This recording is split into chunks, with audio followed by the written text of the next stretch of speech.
Recording in progress.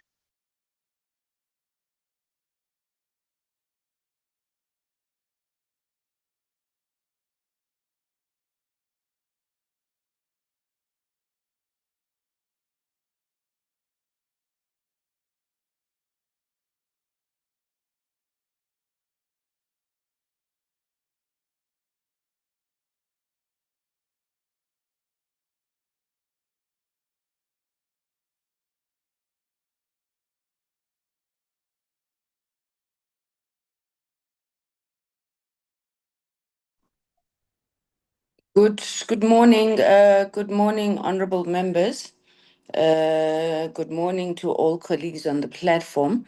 Let me just apologize. Sorry, I'm just having a problem with my devices. I haven't done this thing of a PC meeting in a while. So I'm just trying to sort out my devices, and I should be able to put on my video quite soon. Members, it's truly a pleasure and an honor to join you in this meeting. And let me thank Honorable Subrathi, as well as the rest of the Portfolio Committee for having held the fort. Today is the last Portfolio Committee meeting, I stand to be corrected, for the year, with the last activity on our program being the oversight visit to MDDA on Friday. I'm going to ask the Secretariat to just put up the notice of the meeting, the agenda, so we could have a look at that. I don't expect it to be a particularly long meeting. Well, two main items on the agenda. I suppose the more substantive one being item number 2, which is the briefing by the DCDT, the GCIS, and MDDA on their second quarter performance and financial reports. And then the first item on the agenda will be the adoption of the minutes held last week, which was the 25th of November, 2025. Honorable members, you've covered quite a bit of ground. I think during the course of this term, unfortunately, due to the many changes that we've had on the parliamentary program, we've had to chop and change a few things. But we're hoping that we'll be able to fit all of those into the program for next year, the first quarter program of 2026. Thank you very much, Honorable Subrathi, for that message. Honorable members, may I ask that somebody moves for the adoption of the agenda?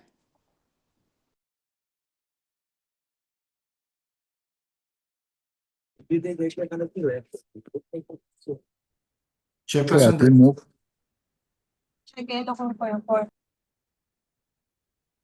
Chair, I second the adoption of the agenda.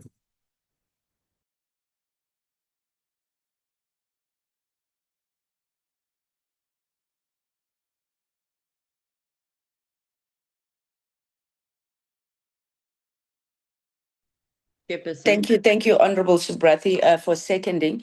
Just for the purposes of the record, I didn't get who had moved. Can I check who had moved for the adoption of the agenda? It's Al Congobesa. Thank you very much, Honorable Ngobese. So the agenda is adopted as presented. May I then ask the Secretariat to put up the minutes of the meeting of the 25th of November? Morning, Chairperson. Chairperson minutes Tuesday, 25th of November. I'll just fleetingly go through it.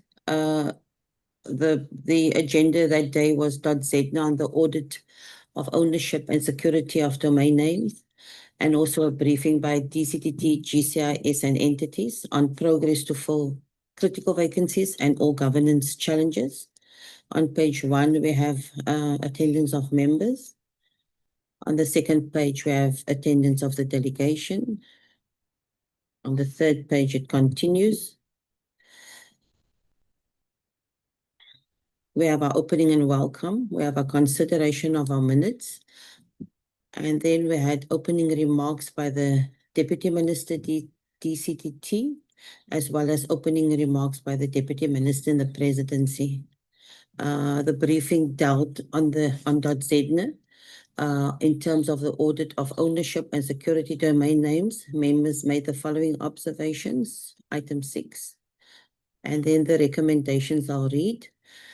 That the committee resolved that .ZA should strengthen collaboration with DCDT and USASA and ICASA and other stakeholders to address affordability and data costs. That .ZA clearly outlined plans to expand its outreach programs, especially to rural communities and SMMEs, on domain management, online presence, cybersecurity, and digital identity training, and develop specific capacity building initiatives, as well as provide a progress report to the committee. ZEDNA must use the namespace to drive economic inclusion and not just commercial interests, and provide an audited breakdown of register, ecosystem, and transformation metrics, and submit a detailed plan for reducing deletion rates and preventing domain squatting at the end of Q2. The department must ensure that ZEDNA develops stronger dispute resolution mechanisms and provide a revised plan to the committee, and also in future presentations from ZEDNA should include measurable outcomes, timelines, and clearly defined stakeholder responsibilities, and the department to provide a report on governance reforms and regulatory gaps by the end of Q1 2026. We then went on to our briefing by DCDT and GCIS and its entities, and this briefing dealt with the progress to fill the critical vacancies and all other government issues of the two departments and the entity MDDA, as well as other entities. And these were the observations made by the members, which I'll just scroll down. And in terms of GCIS and its entity MDDA, these were the observations made by members. I'll read the recommendations, members. The committee resolved that the department prioritize the filling of all critical posts and report quarterly on progress, and ensure recruitment processes actively promote youth, women, and persons with disability, and the management to be held directly responsible for organizational vacancy trends. That the department ensure that entities build capacity to conduct community outreach programs and promote digital skills mandates. That the department ensure that entities build capacity to conduct community outreach programs and promote digital skills mandates. That the department submit a government improvement plan addressing audit regressions and board effectiveness by the end of Q2. That entities such as ZEDNA and USASA should address staffing shortages affecting their ability to deliver community programs and report quarterly to the committee. That human resource plans of entities should be aligned to South Africa's digital transformation strategy, and that the department must ensure that a centralized human resource oversight mechanism be implemented to monitor vacancy trends, standardized recruitment processes, amongst others. That the department provide clarity on post office turnaround strategy and BRP exit timelines by Q1. On GCIS and its entity MDDA, the committee resolved that GCIS provide a report showing all individuals currently suspended, the duration of their suspensions, and the final cost of the state by Q1. That GCIS and MDDA fill all critical vacancies with urgency and report quarterly on status, including governance reforms. That GCIS implement measures to increase representation of youth, women, especially Black women, in technical and strategic roles. That GCIS and MDDA avoid long-term acting positions, provide clear timelines for every vacant post, and report quarterly to the committee on progress. That GCIS and MDDA address all regressions and strengthen government structures and submit governance improvement by Q2. Thank you, Chairperson. Thank you very much, Hajira. My apologies. In fact, we missed out on taking apologies at the start of the meeting, so I'll come back to that. But I see that Honorable Bodlani, you have your hand up. Yes, Chair. I wanted to address the issue of skipping the apologies, but if we are going to go back to that, can I make a comment on the minutes? Yes, ma'am. Thank you so much, Chair. It's good to see you and good to have you back. Chair, Thank you. I think at the opening of the meeting, Honorable Subrathi, as the acting chairperson, made opening remarks and congratulated the GCIS on behalf of the portfolio committee on the execution of the G20. So that has been omitted. And if we could just add that to say it was a unanimous voice of the portfolio committee to congratulate GCIS on that. And Chair, just arising from the minutes, I think with everything that we are deferring to the second and third quarter, especially on GCIS and MDDA, the issue of the tracking tool then becomes important. If maybe at the next sitting, at the beginning of the next year, we could then have a presentation on that, so that at least as we plan for the new year, we're working against that tracking tool. With those submissions, Chair, I also move for the adoption of the minutes. Thank you so much. Thank you very much, Honorable Bolani. Can I check with other members if there are any other issues on the agenda? On the minutes. So we've added the congratulations for to the GCIS on a successful hosting of the G20.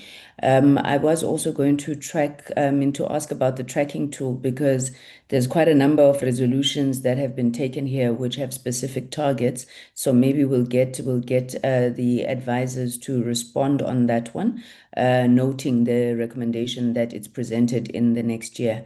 Are there any other issues on the minutes, honorable members? I'm not seeing any hands up, in which case then could I have a seconder for the adoption of the minutes with that addition? Honorable Subrathi? Chairperson, I second the adoption of the minutes. Thank you very much. So the minutes have then been duly adopted with the addition as proposed by Honorable Bodlani.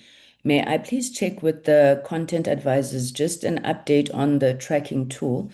The last time we engaged on the tracking tool, there had been a recommendation that we must seek to digitize the tracking tool. So it must not necessarily be just a paper-based tool, but a means of being able to check progress on a regular basis, real-time updates where necessary. May I invite Dr. Medupi, Mr. Maleka, Mr. Xulu to just speak on that quickly?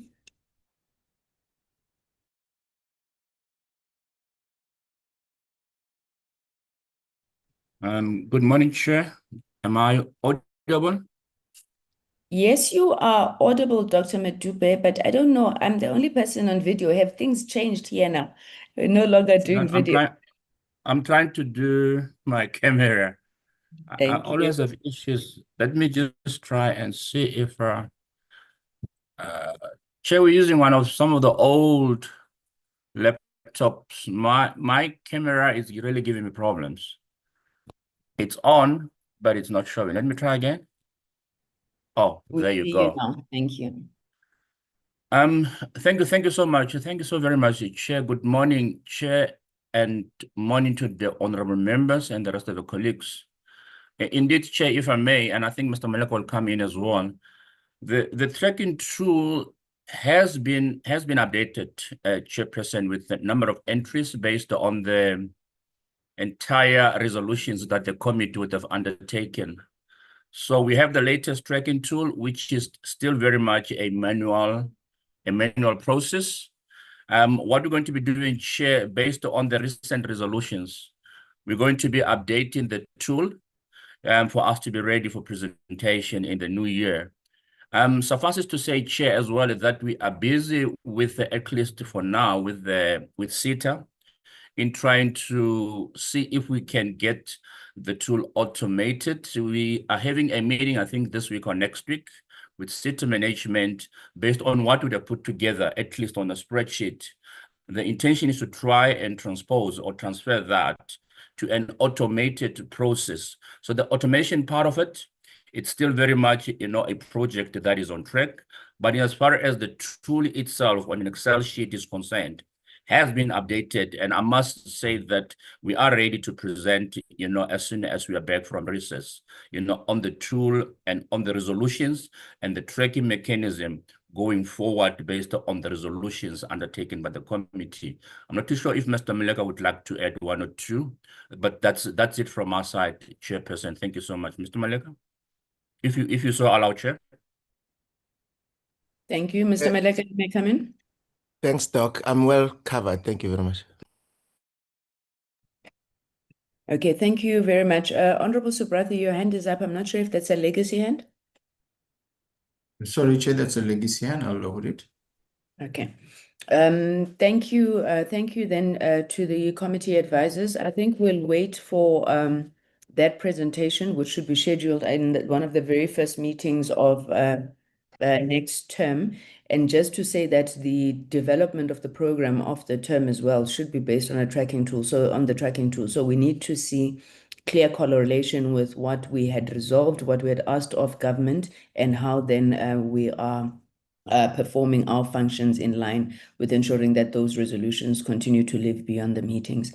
May I ask Hajira, do we have any apologies for this meeting? I missed that at the opening of the meeting. Morning, Chairperson. Apologies for that oversight. Chairperson, we have an apologies for the Minister DCDT, who has a prior scheduled engagement. We also have an apology for the Deputy Minister, who is dealing with the SA-China exchange. Then we have apologies for Ms. Chauke Adonis and Mr. Shongwe. Thank you. Thank you. Thank you very much. I saw in the minutes of the 25th of November that the Deputy Minister, both Deputy Ministers were here. And maybe I just want to get a sense from you, Hajira, on the attendance of the ministers over the past quarter. Can I assume that that has generally been satisfactory and members have had no issues? Chairperson, on occasions we had the minister, but if the minister was not present, the deputy minister would stand in. You can ask the question to the members though, Chairperson. Thank you. Okay. Thank you very much. Let me assume that if there were issues with attendance of the ministers, either of the ministers, that the committee would raise those issues. And I'm not saying that just because we like seeing their faces, but I think they have a responsibility, both ministers, to ensure that they attend to the work of Parliament. All right, with that having been said then, let us move on to the next item on the agenda. And if my memory serves me, we should be starting with the DCDT. I see that the Director General is on the platform. Madam, you are welcome together with the delegation of the DCDT. And may we hand over to you to lead the presentation. Thanks.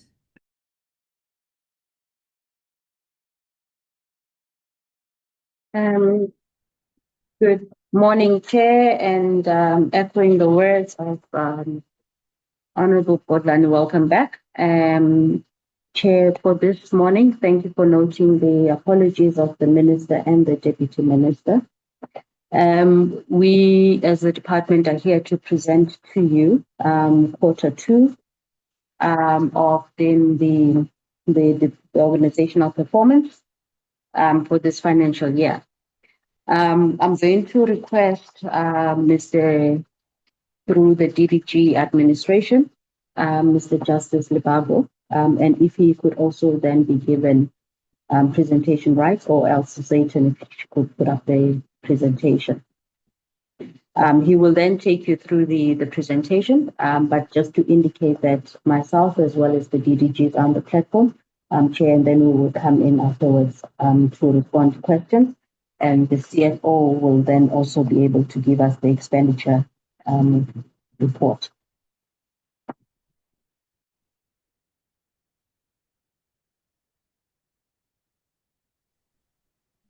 Good morning, Chairperson and members of the committee and the DG and colleagues on the platform.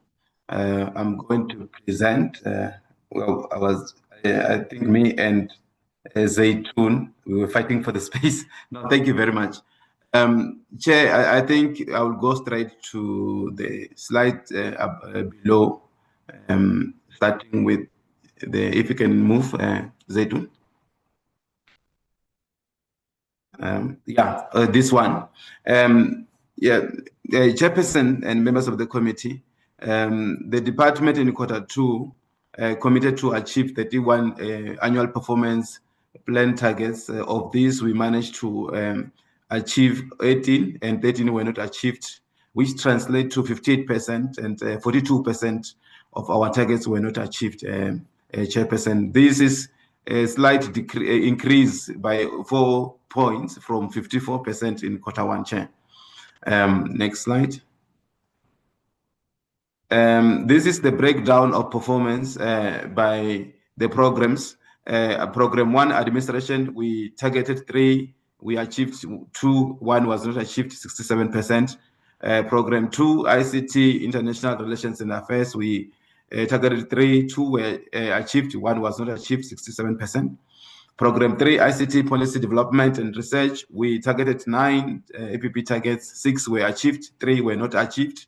We are sitting at 67% as well. Program 4, ICT enterprise and public entity oversight, we targeted to achieve 4 APP targets, 2 were achieved, 2 were not achieved, 50%. Program 5, ICT infrastructure development. Sorry, I forgot to put up the camera, Chairperson. Yeah, Program 5, ICT infrastructure development and support. 3 targets that we targeted to achieve, but we achieved only 2. 1 was not achieved. We are sitting at 67%. Program 6, ICT information society and capacity development. We targeted to achieve 9 targets. Only 4 were achieved. 5 were not achieved. We are sitting at 44%. And overall, like I indicated, we committed to achieve 31. 18 were achieved. 13 were not achieved, Chairperson. I will run through the ones that are achieved, where we 5% of the implementation of the DCDT IT strategy, which is internal focused, we have achieved it, where we develop our terms of reference for enterprise architecture. And then 100% of valid invoice, we managed to achieve this, and then we have been consistently achieving this to make sure that our SMMEs, are paid on time, and any service provider that renders any work in the department. With regards to our international commitments, we managed to successfully undertake the G20 task force on artificial intelligence. We developed the concept paper, and then hence I think we also contributed significantly, Chair, to the success of the G20 Leader Summit, Chair. With regards to the other work on the G20, the 3 reports on the Digital Economy Working Group, we have also managed to make sure that we achieve this target, and then we and even the ministerial declaration outcomes were developed. So that was a very good story to tell. With regards to the cost to communicate, we have received some inputs from our stakeholder and incorporated into our action plan. On the policy direction on application for the IECNS licenses finalized and published, we have done public consultation on the draft policy direction. And with regards to the final ACA amendment bill, on this one, we have done intergovernmental task team consultation. We concluded that part. On the sunsetting of the 2G and 3G network in line with the next generation spectrum, we also did the consultation with the mobile network operators. That was very successful as well. With regards to the equity equivalent investment program, we had discussion with the DTIC and ICT sector on the EI framework, and we have received inputs that we have developed the report in that regard as well.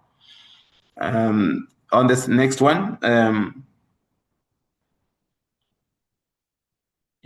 with regards to the draft business case for funding model of the SABC, we have achieved this where we have developed the terms of reference, and then this the service provider for the SABC funding model has been appointed.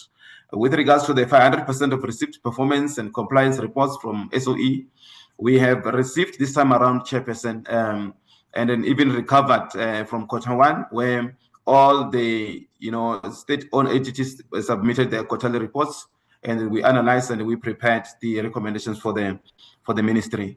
With regards to the roadmap on the rationalization of BBI and Centec, This one as well, we have managed to develop the roadmap towards the rationalization of BBI in Centec submitted. This is supported by our terms of reference that are also approved. With regards to the WRC 27 preliminary technical and regulatory studies conducted, we have provided the contributions or multilateral country proposal to the ITU working groups to support the WRC 27 national preparations. We are on track as well on this one. There are no issues. So if you can proceed to the next one. Furthermore, with regards to the 2,297 public facilities connected, there was supposed to be 1,000 there on top. So we have, in quarter 2, we managed to connect 2,297 facilities, including quarter 1, because in quarter 1, there was no target. So including the ones that we have connected in quarter 1, they are now sitting at, by the time we reported on the 30th of September, we are sitting at 30,377 chairperson. And with regards to the 20% of priority initiatives in digital transformation roadmap implementation plan is executed. This one as well, we are doing well in terms of the roadmap implementation plan.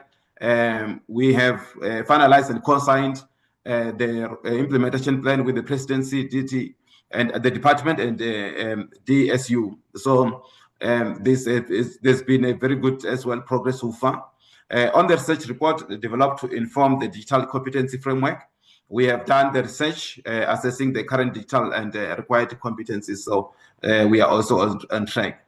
Regarding the draft national artificial intelligence policy submitted to cabinet for approval, we have done socio-economic impact assessment system where we have received all the inputs from presidency and we made corrections. And accordingly, the CS certificate was issued by presidency. So this one as well is on track. The final draft national AI policy was submitted to the cluster system chairperson. With regards to improvement plan in the global rankings developed, we have done foundation and baseline assessment report for the ICT global rankings. We conducted that part, and then we also developed the report on priority reforms based on the gap analysis that was conducted. As much as we achieved around 18, but we also are concerned and worried about the 13 that we didn't achieve, chairperson. I'm going to present them and also some of the catch-up that we have done so far. One target that was not achieved under Program 1 is with regards to the monitoring or the implementation of the approved disaster management program. This one, although we developed the report, the monitoring report, but because the implementation plan was not yet approved due to the fact that we didn't submit it to the MENCO and EXCO for approval, this target was not achieved. However, the approval happened outside the reporting period, so the catch-up has been, the target now is back on track going forward. So with regards to the Program 2, we have done so much with regards to the country positions. The G20, the UPU, and WTDC, we have done very well. However, with the PAPU, we had a challenge where the conference was moved to March 2026. So that is why the target is not achieved. We hope when this conference happens, we will be able to achieve the targets even annual, chairperson. With regards to Program 3, we had also the delay with regards to the white paper on audio and audiovisual media services and online safety developed. This one, there has been a request for the extension to submit for submission by stakeholders, and hence we couldn't do the analysis that we were supposed to do in quarter 2. However, we have managed to push, and then by the end of October, we were finalizing the analysis. We just hope this will also bring us back to to achieve this target. This was not our making, but we make sure that we accommodate all the relevant stakeholders, chairperson. With regards to the digital economy master plan, this one we didn't gazette because of the delay with the appointment of the Executive Oversight Committee members. But now the members have been appointed, and then they will be inaugurated. So basically, this will bring back the target to be on track in terms of being achieved. So we just hope in the 2 quarters that are remaining, we'll be able to catch up, Chairperson. With regards to the ICT, the framework for the review of the ICT sector, the legislation policy, on this one, we didn't achieve this target because the colloquium was supposed to take place on the 12th of August, and then it ended up being postponed to the 17th of October. So it happened outside the reporting period, so it couldn't be deemed as achieved, Chairperson. And then we hope that it has taken place, it will be able to go back and track in terms of achieving this target in the quarter 3 and 4. If we go back, sorry for what? Yeah, sorry. Yeah, the other targets under program 4 that we didn't achieve is the SOE schedule 2 and 3 bid entities governance performance against the analysis and recommendation that we need to submit to the minister. So this target was not achieved because the department did not achieve this target because the SOEs schedule 2 and 3B SOEs did not submit the information on time. These entities include BBI, Centec, SABC, SAPO, and Postbank. So by the time I was also checking with the program manager, I think it's only BBI that has submitted, but I think the colleagues will also assist in terms of that. But that is why we didn't achieve this. We also escalated this matter to the minister to assist us in terms of making sure that these reports are submitted, because we have made several follow-ups to make sure that we analyze this information on time within the reporting period, Chair, and we couldn't get them. On the draft SITA review model, this target was not achieved, although we have developed the terms of reference. We had also challenges with the supply chain management, when we couldn't get the quorum of people sitting for our bed specification, and as well as because of we also needed people to be trained in this regard, but we also engaged with the relevant colleagues to make sure that we sit and then the SEM process happen. We also had engagement as well with GTOC to also make sure that we expedite the review of SITA model, Chairperson. We just hope we'll be able to go back and be on track. Under program 5, we had the target on the 100% of new Wi-Fi sites secured. This one, what we have done is to make sure that there's a standard and uniform approach with the implementation of this security of the Wi-Fi of the new Wi-Fi, the standard auditing procedure, to make sure that there's uniformity, so that when we report, there will be no discrepancies, even when the audit is happening. So we had meetings with the 2 implementing SOEs, BBI and Centec, to make sure that the SOE are socialized, and then the also implementing and make sure that all the sites are secured uniformly across the country. So that is where we are. We will also catch up in terms of quarter 2, 3, and 4. Under program, the last program 6, they have 0 rating for national government e-services. This target, Chairperson, we have done our part in terms of the department. We are also making sure we are engaging ICASA and other departments to make sure that we also agree in terms of 0 rating their services as well. So, however, we still have that challenge of also making sure that we also have an agreement with the other departments. We are worried about this one, Chairperson, in terms of achieving it, but we are doing everything that we can without really folding our arms and just leave it. We are pushing and engaging ICASA to make sure we achieve this target, Chairperson. So the other target is with regards to the target that relates to the gender and children and people with disability and youth, under the 2 monitoring reports on the participation of women, youth, and the persons with disability.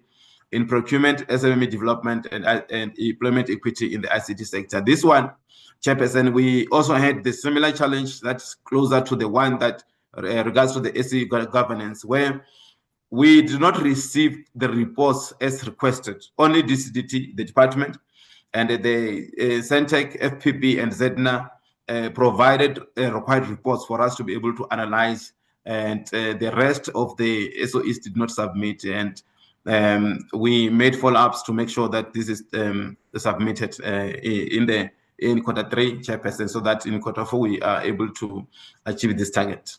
And with regards to the 365 days of no violence against women and persons with disability program implementation, this one we had a slight challenge where the program that was developed was not up to the specifics that is required for monitoring to be able to be undertaken. So the branch has been requested and program managers to make sure that they revise this, and previously they also had meetings to make sure that they are improving the program the way it was developed, so that it's aligned and then it is monitored properly, so that we track this issue of the GBV and the National Strategic Plan. Chairperson, next one. The other target with regards to the youth and children program implemented, this is similar to the one above on the 365, where even the programs, because it's falling under the same branch and chief directorate, we also make sure that these programs are aligned in terms of us to be able to monitor them properly. So the way the colleagues are busy making sure that they are revising the programs too for proper implementation and monitoring. The last one is with the implementation of the departmental and SOE priority projects coordinated in the prioritized districts. This is a DDM, district development model target. This one, Chairperson, we couldn't achieve this target mainly because in the districts where we are supposed to implement our projects, we had challenges where we couldn't even be able to coordinate properly in those two districts, where we find it very difficult because of the challenges within those two districts. So and then we had a challenge to make sure that we had the proper implementation and the monitoring of DDM in the identified districts where our minister and the DM are DDM champions, Chairperson. I will pause here and through you, Chairperson and DG, and give time to CFO to take you through the finances. Thank you very much.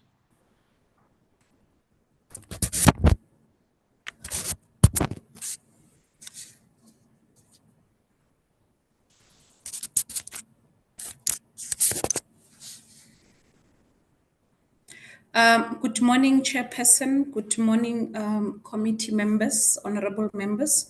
Good morning to the DG. Good morning to the colleagues of the department. Let me just start the video.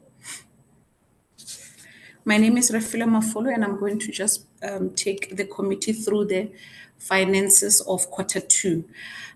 The department has been allocated a total budget of 2.546 billion, which represent a 35.85 decrease as compared to the 24-25 budget of 3.969 billion.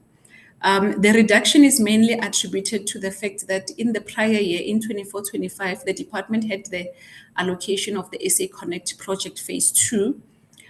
The current structure of the budget in this financial year, 25-26, our COE is at 331.8 million, which represents 13% of our budget.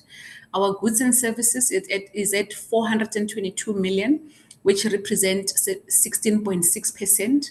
And of this 422 million, 226.1 million is allocated to the SA Connect project phase 1, constituting 53% of the total goods and services. Transfers and subsidies are amounting to 1.781 billion, which represents 70% of our total allocated budget. And payments for capital assets are sitting at 10.2 million, which represents 0.4% of the budget. The next slide, please.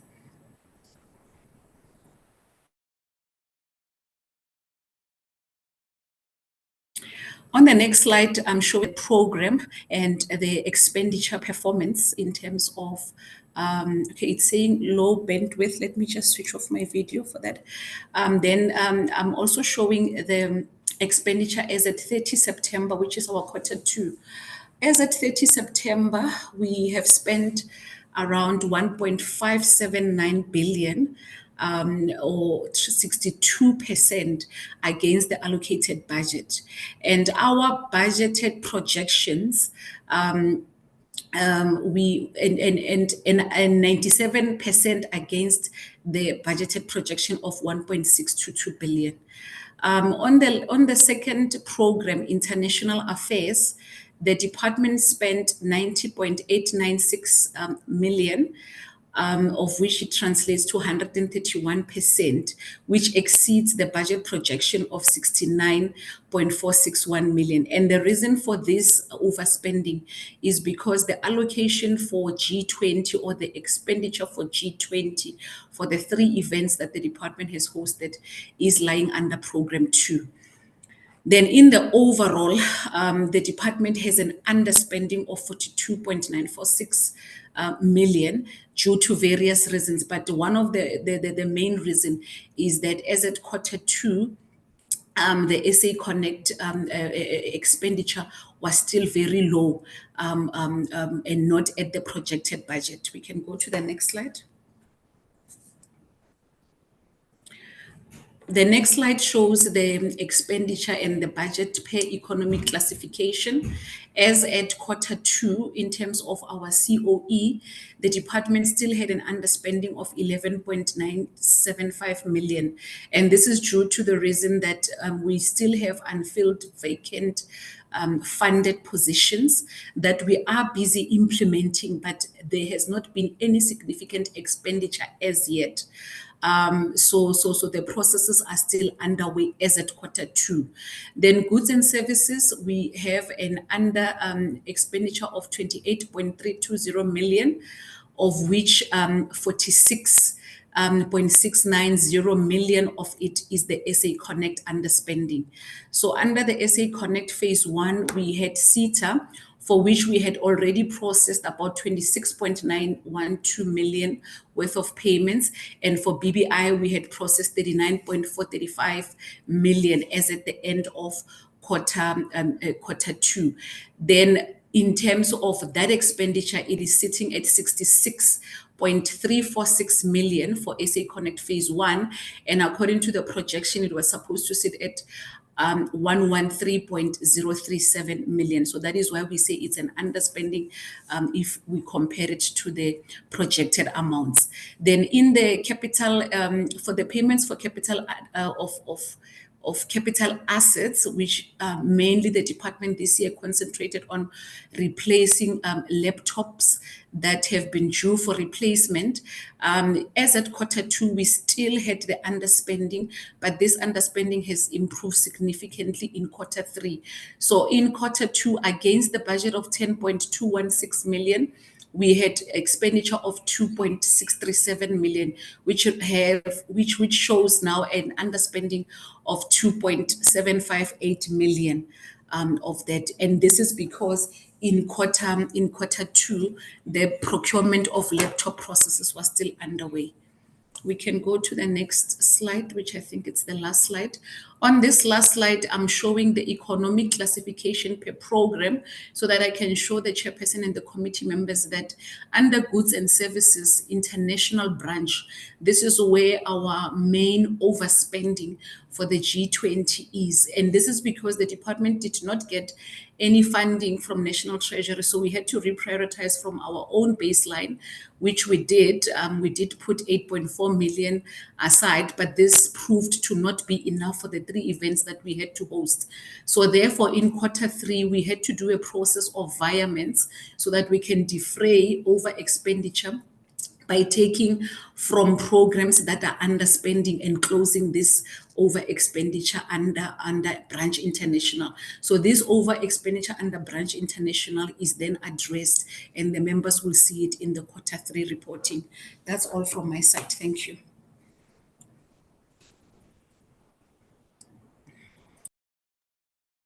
Thank you. Thank you very much, CEO and DDG. Any additions from you, DG? Yes, Chair. Just to perhaps indicate that whilst we were doing the improvements with regards to the Q2, to give an assurance, we've improved subsequently since then. So the October performance of the department stands at 72%. Chair. We are still trying to make sure that we move beyond the 80% or 85% mark by year end. But to give an assurance that there were some certain projects that we did in terms of then the catch up for it. Chair, I just want to quickly highlight some of those as well. As indicated, the issues related to the audio and audiovisual, which is very critical. We had to ensure that we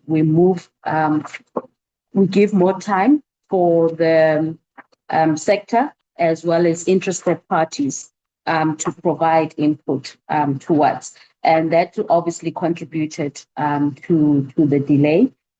Chair, the other issue, which I think also fundamentally is quite key, you would know in terms of the policy legislation, also then relates to the part of then the reporting under the G20, but linked to the digital transformation and the digital transformation roadmap.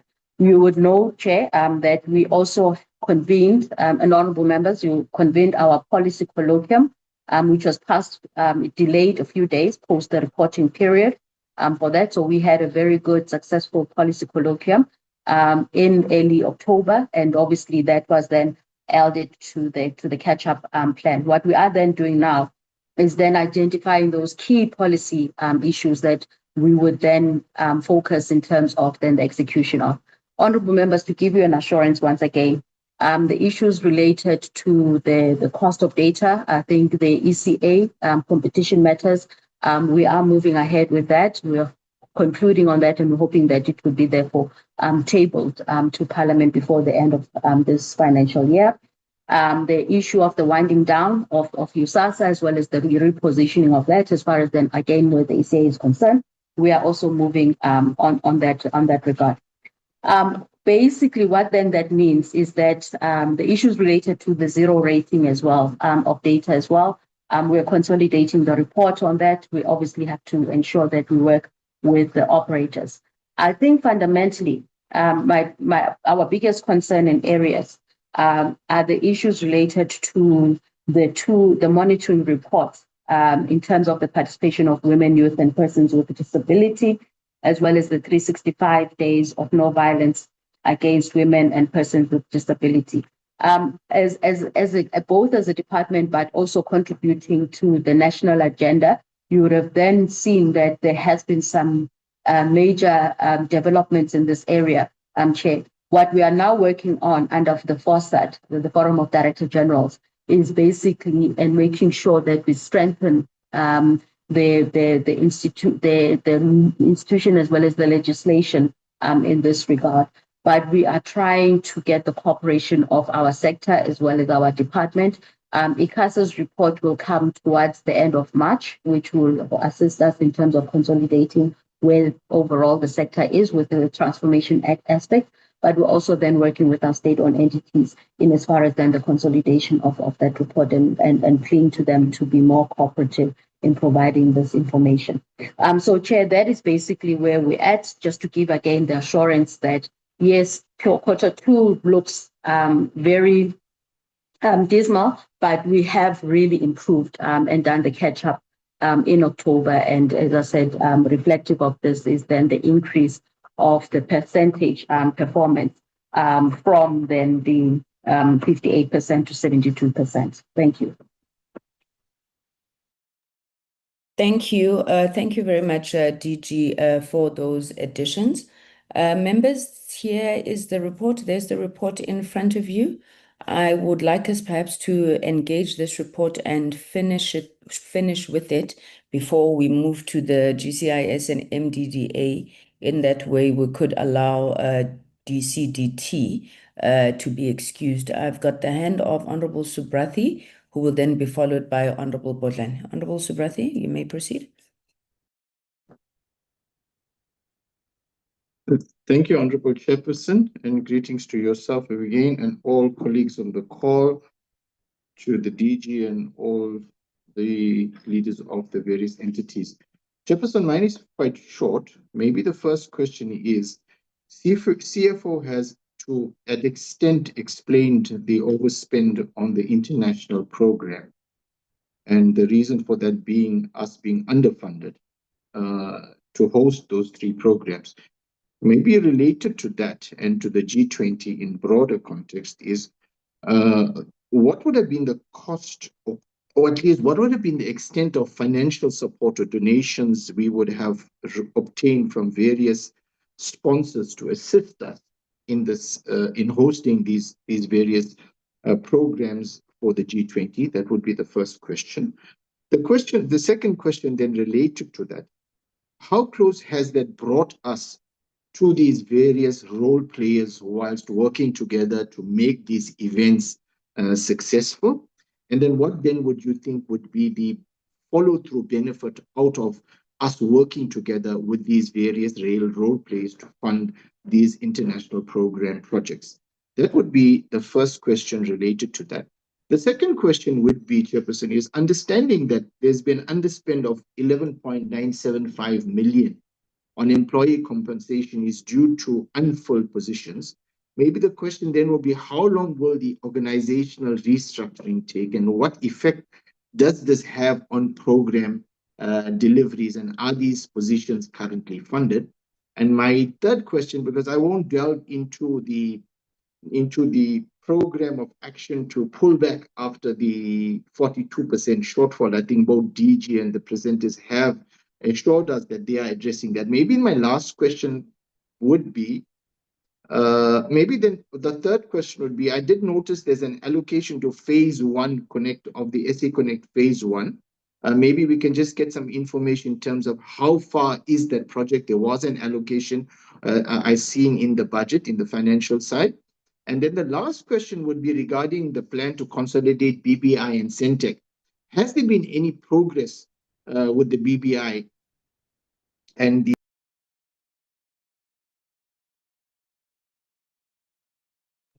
We seem to have lost Honorable Subrathi. I'll allow him to finish that thought when he comes back on.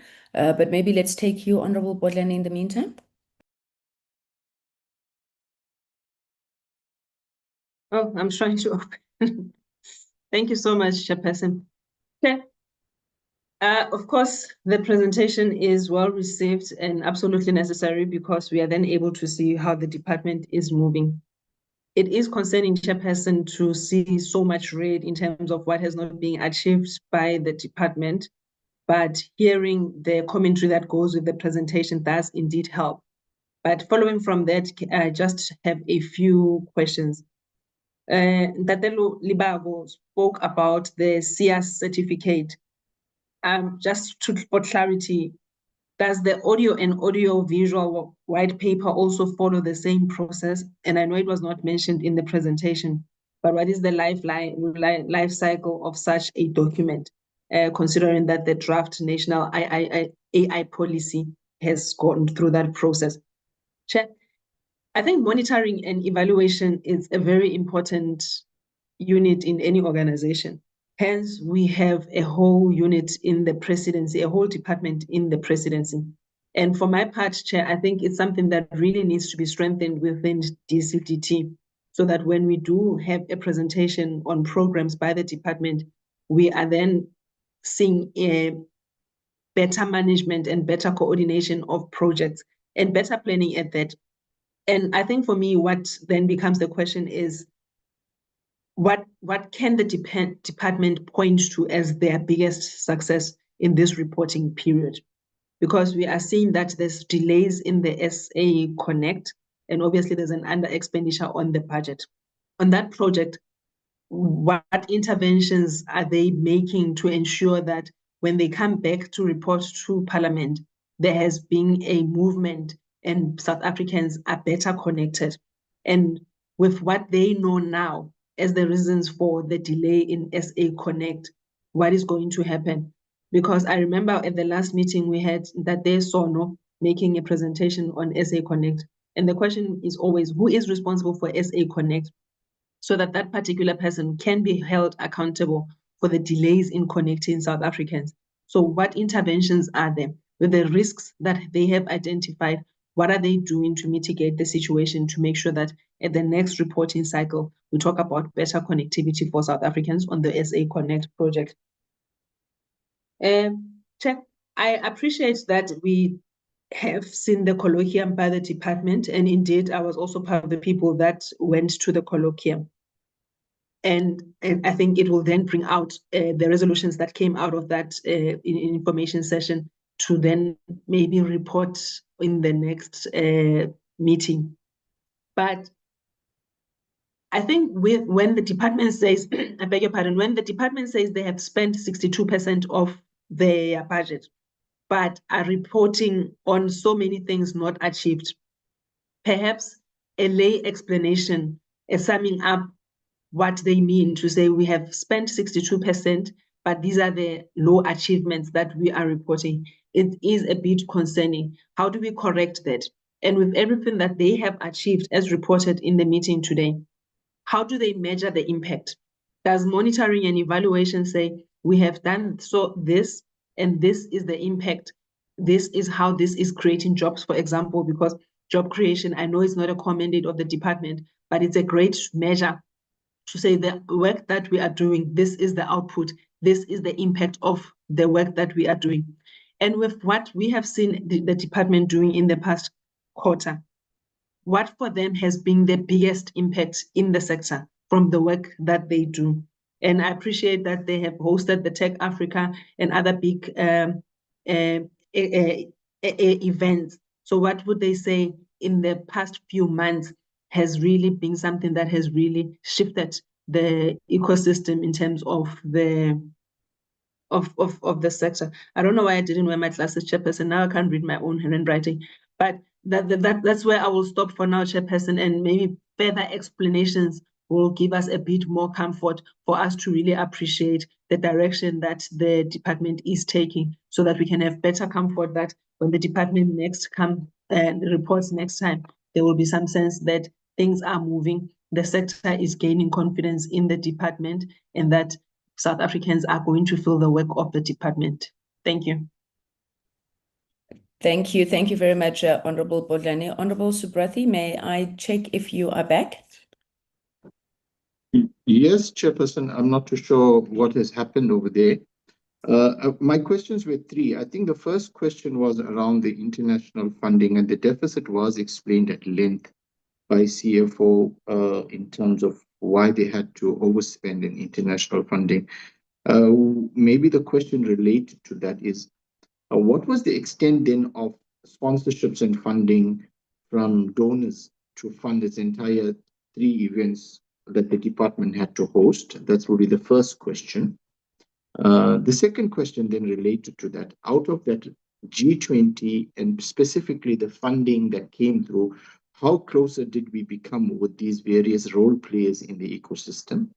And then maybe following up from that, how then will this hosting of these events would have benefited the department and benefit the digital ecosystem by extension in terms of the G20? So that would have been my question around that. The second question then would have been, Chairperson, I don't want to get disconnected because, yeah. So the next question, Chairperson, would have been around the underspending of 11.97 million on employee compensation. It was due to unfilled positions. Now, maybe the question related to that would be, how long will the organization restructuring take, and what effect does this have on program delivery? And please, can you confirm that these positions are currently funded? And maybe the last question is regarding the plan to consolidate BBI and Centec. Has there been any progress with the BBI and the SABC dispute? And has an operational model for the merger been proposed and reviewed by the department? Thank you, Chairperson. I'll pause at that junction. Thank you very much, Honorable Subrathi. Honorable Mkhaga, you will be the last one. Thanks, Honorable Chairperson. We've been missing you. Thank you. You're welcome. And I'm not sure whether you're back or you are free for the day. I'm lighting. Okay. Thanks. No, Chair. Morning, honored members and our colleagues, departmental officials. Chair, just 3 questions from my side. The first one is in relation to these unfilled, fully funded vacancies. I don't think there could be any justification of not filling fully funded post, particularly at this moment. Maybe there might be a reason that I didn't understand, because it's about job creation, it's about addressing the crisis of unemployment in the country. Maybe department must elaborate more on this. The delay in SA Connect, we always emphasize this thing of SA Connect, particularly when it comes to rural areas. And I'm not sure when SA Connect program is not moving in urban settings, how much more with rural areas? Well, that's where we think the focus must be major. So it's concerning, Chair. It's just I'm raising a concern. It's concerning this question of SA Connect. Seemingly, this financial year would be a waste in terms of our expectation as far as this particular program is concerned. Are there no consequences for failure to meet targets in the department? Are there no consequences for failure to meet targets? You set your targets and you don't meet your targets. Are there no consequences for such? The last one, Chair, is in relation to the budget, 2.5 billion plus. The commitment of President instructing ministers is that they must ensure that in each in a budget allocated, there has to be spin-offs like your job creation, whether permanent or temporary. Out of this budget, roughly how many jobs have you managed to create thus far? Whether permanent job or temporary job, and I know that creation of job is not a quick mandate. I don't believe in that. Immediately, we are allocated budget. You have projection in line with the crisis faced by the country. And you know that the major challenge in the country is the question of unemployment. But out of this budget, which for me might not be enough, but the legal you have, how many jobs you have managed to create new jobs, not necessarily recycling job, new jobs that you have managed to create, whether temporary or permanently. Thanks, Chair. Thank you. Honorable Mkhacha, Honorable Bodlani, Honorable Subrathi. I'm just checking. I'm not seeing any other hands. Year-end fatigue is really a thing, colleagues. It's well understood. Maybe just a few questions from me. I think Honorable Bodlani has fully covered me on the issue of impact. We are 6 months into the financial year, or at least this report was 6 months into the financial year. I would be keen to find out from the department, not only impact, but is the needle shifting in any way? I think we have exhausted the discussion on the problems within the sector. So if you can translate to us what these things you are saying you have delivered over the year have done to move us closer to what we had identified, I suppose, collectively in your 5-year strategic plan as being the way to go. And then on the issue of, I think it's on the Digital Economy Master Plan, I'm not sure, I'll have to double check, but you speak about the fact that you need to develop an implementation plan. And then in the, what you're saying has achieved is a concept paper. Now, my understanding is that those are 2 different things. By the time you come to implementation, you should have a concept paper. And I feel like that's creative reporting. So if you could just speak to us on that. I'm also interested on the issue of the report on the EEIP and what relationship, if any, that has with some of the changes that you are looking at on the ECA. You also spoke about the SABC funding model and by necessary implication then the bill. It's very disturbing that the report still speaks about a service provider being appointed. Now, I understand the reporting period is up. Recording stopped. The reporting period is up to Q2, but if we can just get an update, because in September you had indicated that you had appointed the service provider and there was a request for 3 months to finalize the funding plan. So if we could just get an update on that, because we are now 3 months down. Similarly, your target on the digital transformation roadmap is 20% of initiatives, priority initiatives in the digital transformation roadmap being implemented, but you are only reporting the approval of an implementation plan. So how far are we on that 20% implementation on the digital roadmap? I've heard the explanation, and Honorable Subrati spoke about it, on international relations, and you're speaking about G20. Now, I have a problem with that, colleagues, and maybe you can just help me understand. You know, right now where you are sitting, almost with 98% certainty, you know that in 20 years from now, you are going to host the G20, like you knew 5 years ago, 3 years ago. What is the problem with planning and budgeting in government? Because you knew you were going to host G20. So that explanation of because of G20, you overspent doesn't cut it for me. But also, what are the cost drivers within international relations? I think we've asked a number of times, even through letters, wanting to understand how much this department is spending on travel. And if you don't have that information on hand, which I'm hoping you do, but if we don't have it on hand, we'd really like a breakdown that speaks to the ministry, that speaks to senior officials on travel within the department, and how much of that is either in the international relations budget, if it resides there, or in the different programs. We'd like a consolidated view. And then I think Honorable Mkhaga has covered me on SA Connect expenditure, because I'm very keen to find out what is the problem with expenditure on SA Connect. DG, may I then hand over to you to lead the responses? Thanks.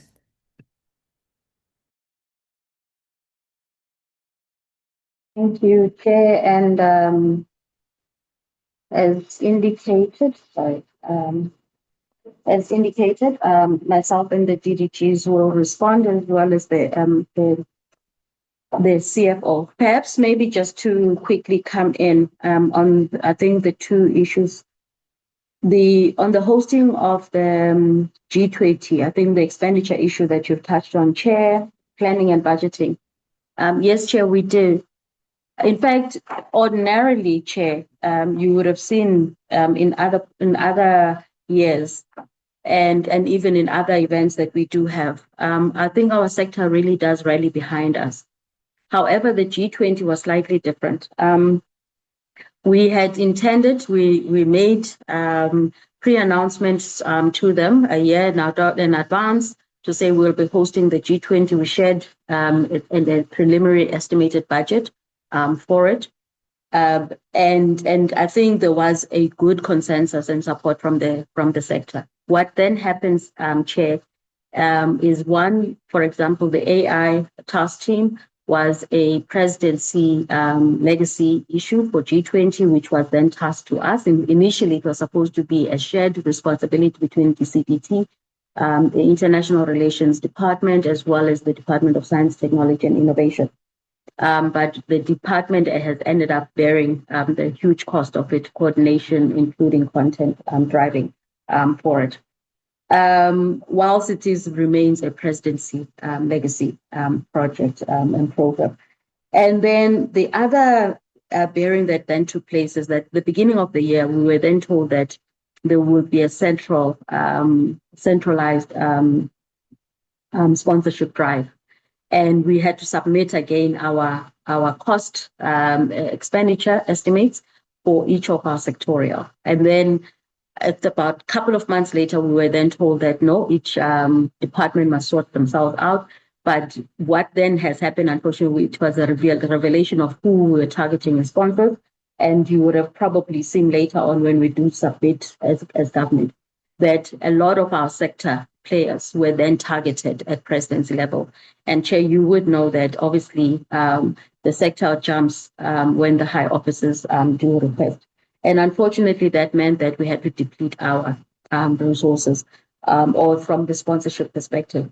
And additionally to that, I mean, there are a lot of bearings that led to where we were at. The fact that the B20, which is the business sector, were also hosting. The fact that you also now had the T20, the Youth 20, the Startup 20, so many other new working programs or side events being, including the social summit that was also held. And therefore, I think I must indicate that generally there was a lot of sponsorship fatigue as well as strained. Happy though to indicate that I think as a department, our sponsorship for G20 is above the 20 million mark. We're still consolidating that report and we will be able to submit that once we have closed out. And that is because the last of our meetings, Chair, only took place during the DPI conference, which now took place in early November. So we're still consolidating overall what then the costs were for all our events and related in the G20 program. I am happy to indicate in terms of what Honorable Subrati asked, some of those highlights, Chair. For example, I really do believe that there was value for money under the South African presidency, which was quite successful. You had a partnership drive from the B20 highlighting the areas in which they're making commitments. In this regard, Chair, they are also going to unpack the issues related to jobs in the sector as well. So it's not just them hosting these events under their basically 4 priority areas, which is basically expanding digital infrastructure and connectivity, strengthening the national digital literacy program, especially focusing in terms of the future-oriented labor market. And that's why I'm saying that they've got a target in terms of the job creation, advancing secure, trustworthy, inclusive, as well as human-centric AI. Again, they've got specific targets and programs that they want to, in real sense, deliverables that they're going to make. And then the last one was on the DPI ecosystem as well. We already know some of these. For example, there's now the UAE administration has committed 1 billion for the AI for Africa. We've got a number of centers that are taking place. We've got the biggest CPU AI generated hub on our shores as well, Chair, that was launched during our G20 legacy. And this really does, I think, when we then do the full consolidation of the report, we'll then foresee, as I said, these priority areas that we have identified with regards to the DPI. DPI, we've got commitments, and especially on awareness of cybersecurity and many other partners willing to assist, and there's still engagements taking place with both international parties and multilateral organizations to really help drive South Africa's DPI program, as well as also the national, the continental AI initiatives, and as well as the DPI.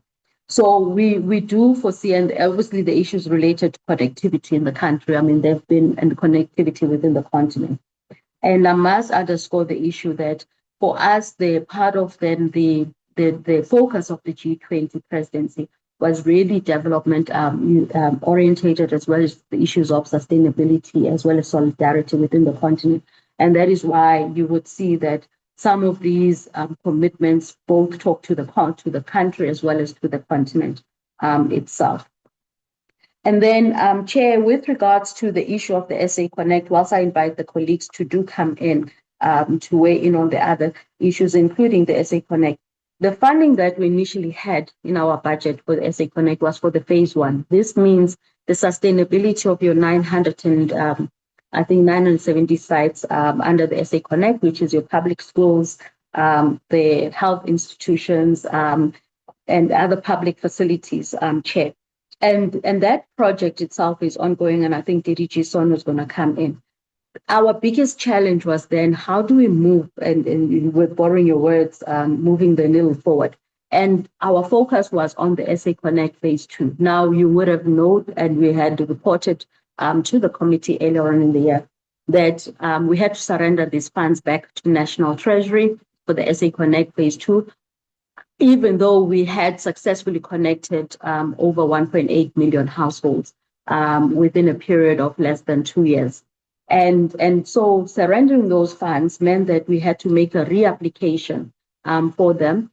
We were successful in terms of getting feedback in October for that our application is, but it's one thing to get an announcement, it's another to actually have the funds readily available, Chair. We are still waiting for those funds.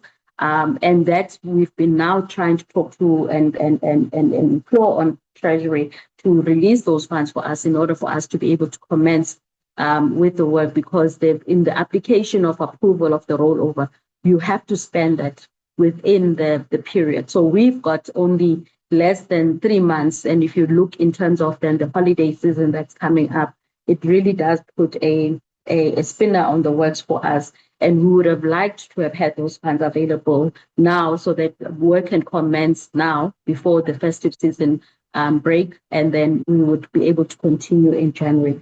We're still waiting on the indication from National Treasury, and I think the CFO can further allude on that particular issue.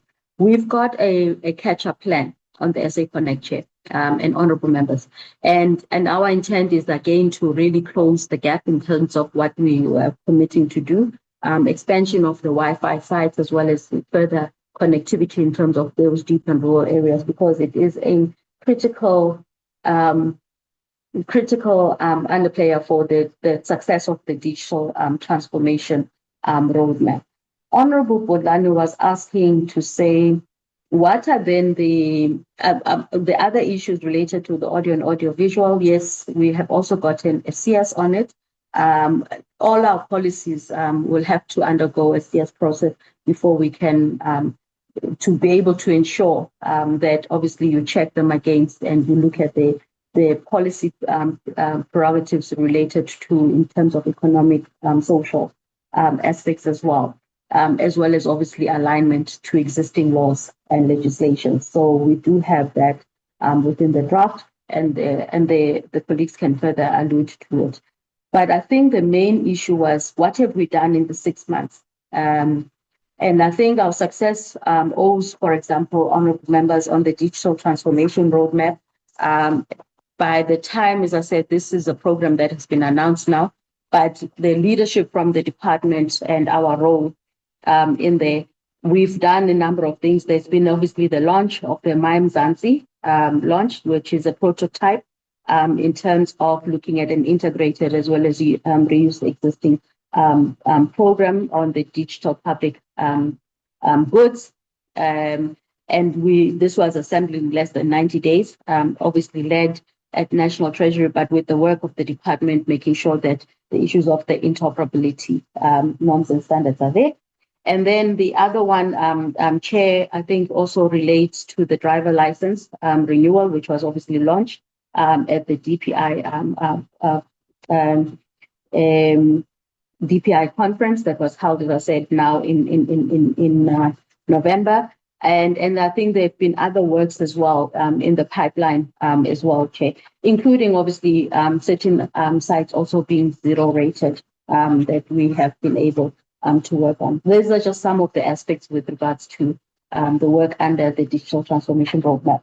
The other success aspect, as you'd know, at the beginning of the year, we've been working with the Minister of Finance with regards to ensuring certain rebates or doing away with taxes for your smart devices. And I'm happy to indicate, Chair, that as we stand now, we're seeing great successes in this. So the sunsetting of your 2G, 3G networks, and obviously then I think the most important thing was the removal of the 9% tax on your smartphones, retailing at 2,500 or below. And again, there's a lot of work that we have pulled into this to ensure then the affordability of devices. This then talks to our broader objectives of a meaningful digital connectivity in our country as but one, and obviously complementing the work of the SA Connect as we expand on the broadband rollout and ensuring again that the data cost is actually cheaper than what we're currently seeing now. We're also seeing a shift with regards to the cost of data as well, working with the regulator, Competition Commission, as well as the mobile operators. And we have also connected sites as well, Chair, under the social obligations that we've imposed on the operators. The policy work, I think I did allude to this earlier on. As I said, we're working on this audio and audiovisual. We're working on the national AI policy, but we're also doing the review with regards to the ECA on the competition matters, as well as I said, the winding down of USASA, as well as then the establishment of this digital development fund, which is then the repurposing of the USAP.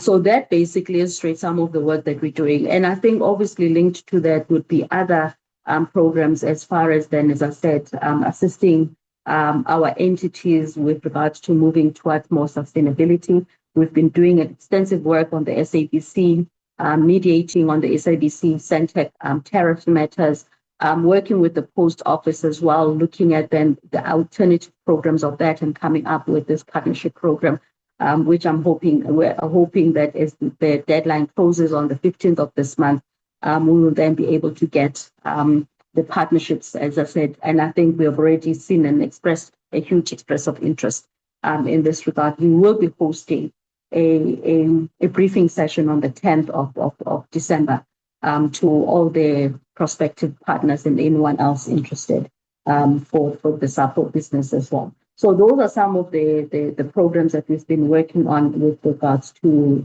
what we're doing as a department. I do agree on the issues of strengthening monitoring and evaluation.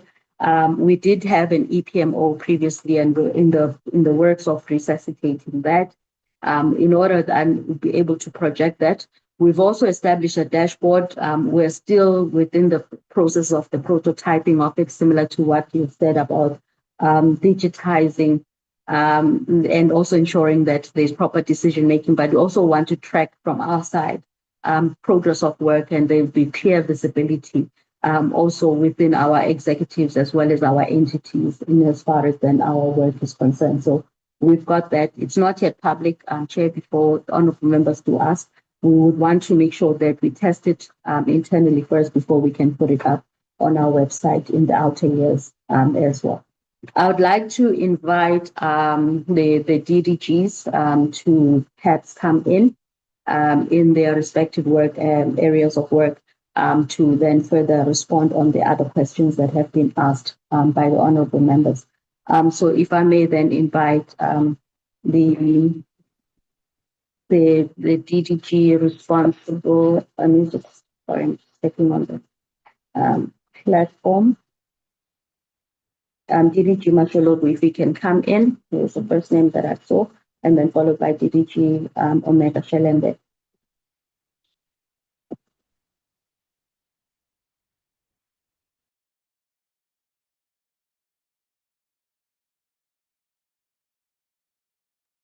DDGs?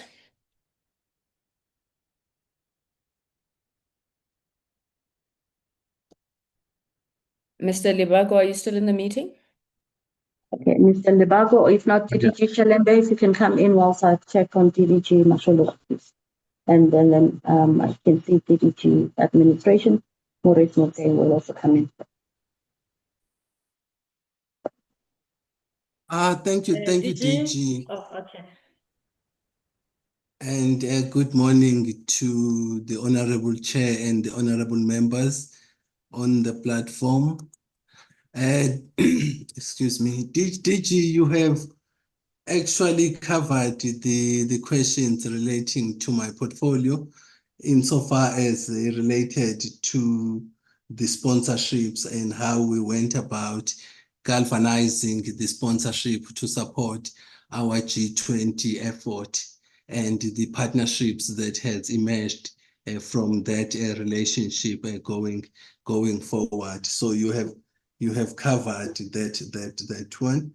I'm not sure if my colleagues Sono and Masholoko are here, but maybe then I can touch on the Centec BBI merger as the update there, in that the terms of reference for getting a service provider have been finalized, as well as Honorable Mkhaga, may I ask that you mute yourself, Honorable Mkhaga? Okay. Thank you. Chair.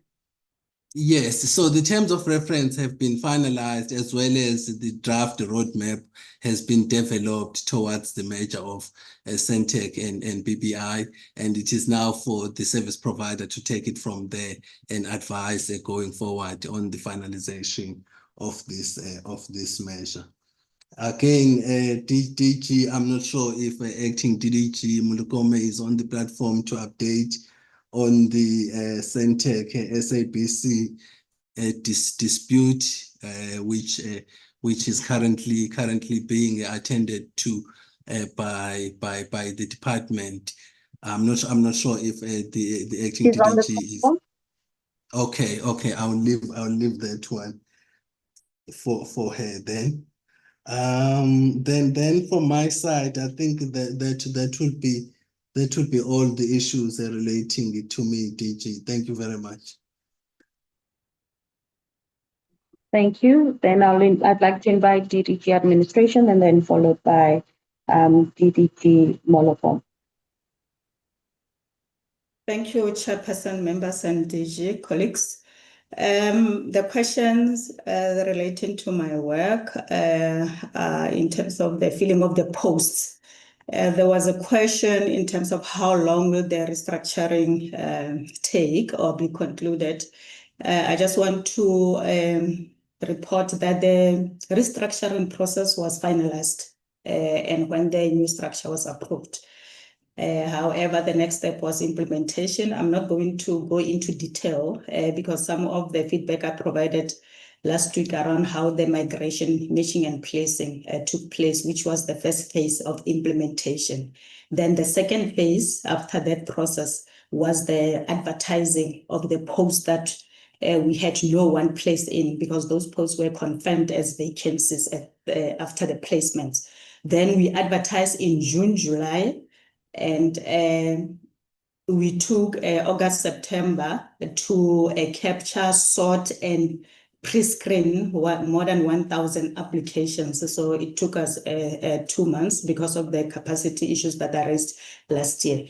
So from November onwards, we are now getting into the actual filling of the post, which means that the shortlisting, the panels are sitting, shortlisting interviews. We have a proper schedule. Even today, as we are sitting here, there are shortlisting processes that are taking place. So a lot of the 31 positions that have been advertised are in different stages, where for example, yesterday we have a person assuming duty, we got approvals for appointments, some submissions are en route, shortlisting taking place, interviews are taking place. So the 31 are in different stages in terms of those processes. So we are seeing progress, we are moving. We had planned to advertise in 3 tranches. So the 31 was the first one that I'm now reporting on in terms of those activities that are currently taking place. The second one, then there was a question around what were the issues in terms of the delays. We had to pause after the advertising the 31 because we realized that we are going to overspend. I explained the deficit last week when I was presenting to say after the cost of living adjustments for non-SMS and SMS, we have a potential deficit of 15 million plus if all the posts are filled. So as management, we had to pause and start to reprioritize those vacancies.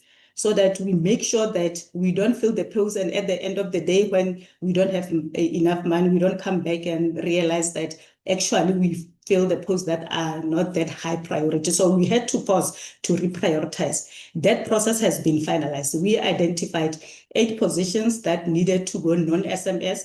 We submitted to DPSA last week. They're going to feature in the adverts this week. Then there are 15 SMS positions that will take the chunk of the money. I reported last week that we were waiting for the grading outcomes from the minister. I checked again this morning, and I was promised that I will get the approval today, so that we can send to the DPSA and publish them externally as well. Send them for this week so that they appear next week, which are 15. Now we would have advertised all the prioritized positions. So that's in the nutshell the progress in terms of where we are. Then there was a question around in terms of employment, if we are considering that. So in terms of filling of the post, I know that the DG responded to that in terms of the core function contribution, but from the filling of the post, I have observed that in the public service, we are recycling public servants that are already in the system. So it's seldom that you will find that the new person enter the system. Most of the people that we are seeing being appointed are from other departments. So we are not necessarily seeing that trend in terms of the new people getting into the system, except for the interns. We felt that we appointed 8 interns this year. At least those ones are people that were unemployed, sitting at home for 24 months. Then also to support the BDM program, we appointed 8 new people that don't have experience as well to support as community liaison officers. So that's in terms of getting people that are unemployed into the system at that level, that's where it's possible. But in terms of these other positions that require experience, we are seeing that in the public service, we are recycling the people and not necessarily touching into those unexperienced. Then the last point that we are seeing as an emerging problem is that even when we were appointing the interns, we are targeting the youth to make sure that at least we target people that are below 35. But it's sad to see that there are people that are over 35 that never worked with postgraduate qualifications that are struggling to get the job and also applying for internships so that they can get into the mainstream jobs, which is the emerging problem that is coming in terms of as departments prioritizing, trying to balance appointment of youth, but also knowing that there are those who've been struggling from school with postgraduate degrees, but now they are over 35.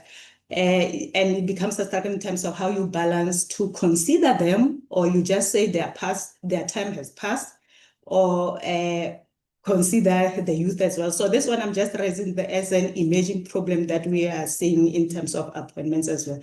Thank you, Chairperson. Thank you, DDG. Colleagues, we are running out of time as we still need to take the GCIS and MDDA.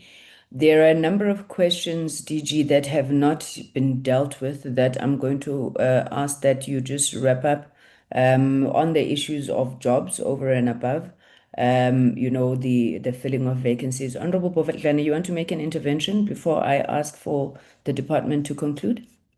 Chair, I do beg your indulgence. I'm not sure if I misheard the response on the BBI Centec measure issue.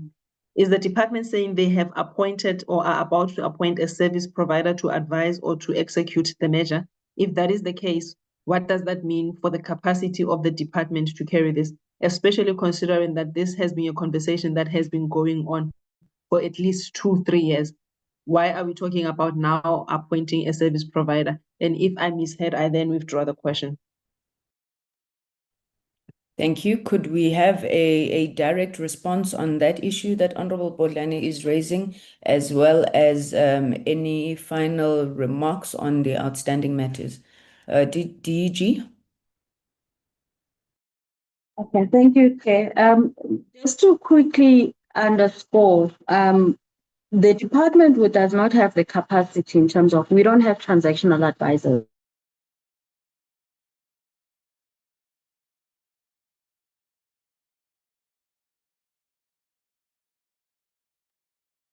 Can one of the DDGs step in, please? I'm not sure who is dealing with the matter of the merger.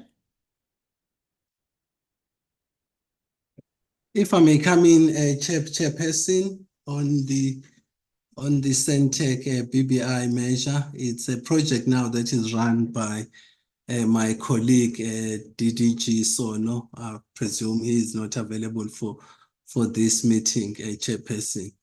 But the understanding, Chair, is that we in the department do not have specialized skills, like transaction advisory services, people who can advise on the nitty-gritty technical aspects of the measure. So that is the service provider that we're trying to get on board. I do not know if the confirmation is that indeed the service provider has been appointed, but the last time I heard on this matter, the terms of reference had been finalized, the roadmap had been developed internally in the department, and we needed then to secure the services of a transaction advisor who would then take us through the transaction itself. It is true, Chairperson, this matter has taken us quite a while to get to where we are. But that is not without trying to finalize and consummate this measure as quickly as possible. In the past, Chair, if you may indulge me just 1 second. In the past, we had gone all the way up to getting Centec to offer a share acquisition certificate to the minister, but unfortunately that was contingent upon the funding estimated at 1.8 billion to make that deal successful. Unfortunately, we did not have the money in the budget of the department, nor could we get the funding from Treasury. Now we are looking at the other possible options of giving effect to this measure and possibly financing it out of budget through the DFIs and maybe commercial banks, on the strength of the success and the potential of the business itself. Thank you very much, Chair.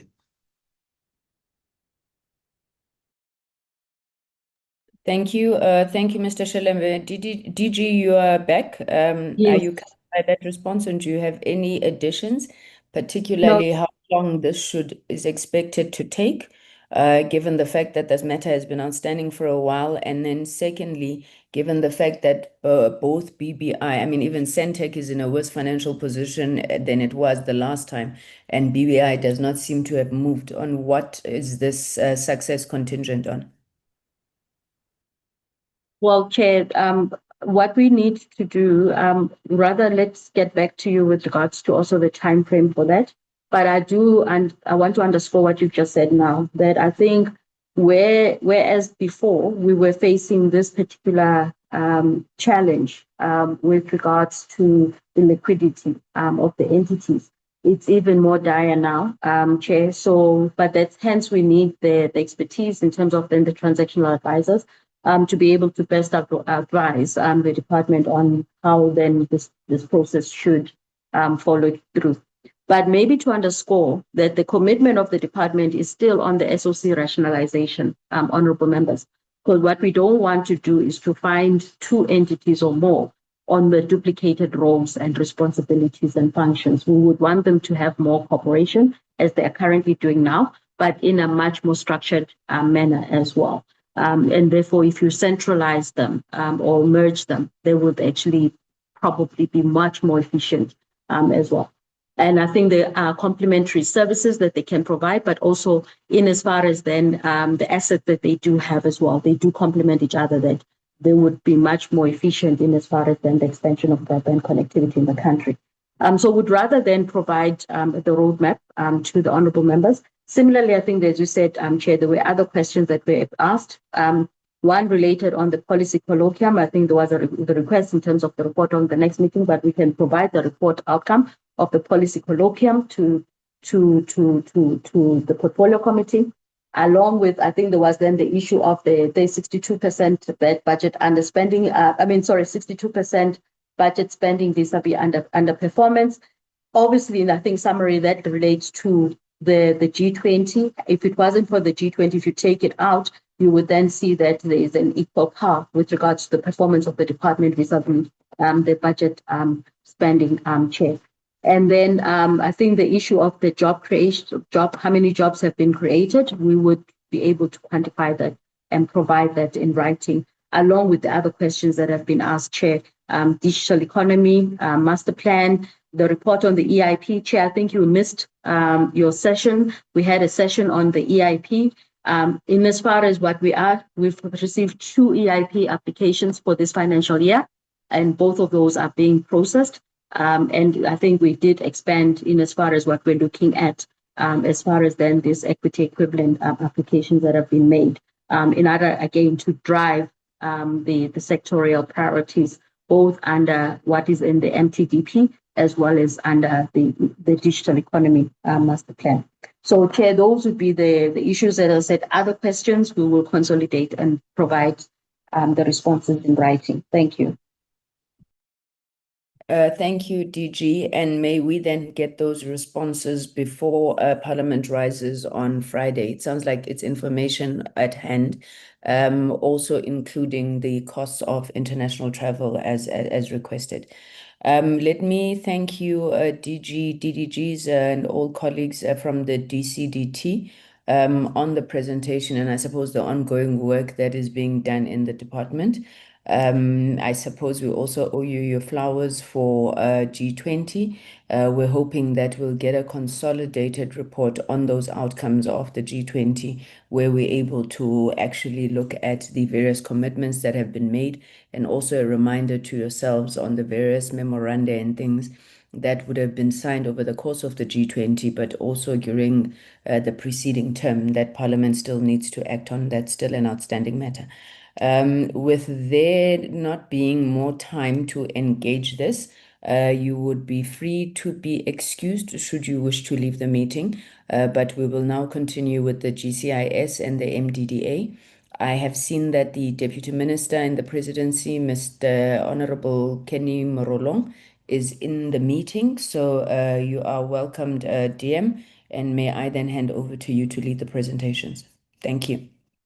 Thank you very much, Chairperson.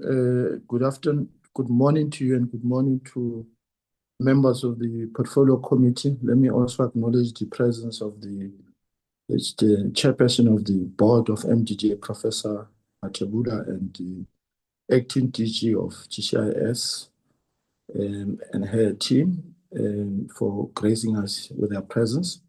Unfortunately, I do not have flowers for you.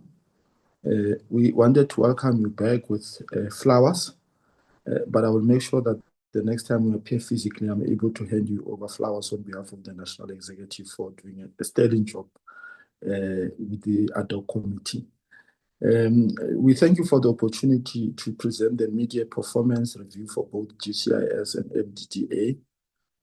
As you know, GCIS achieved 87% of its Q2 targets, up from 71%, reflecting improved accountability and streamlined processes under the 2025-2030 strategic plan. MDDA delivered a much stronger quarter, achieving 100% of its Q2 targets and reducing its vacancy to 8.9%.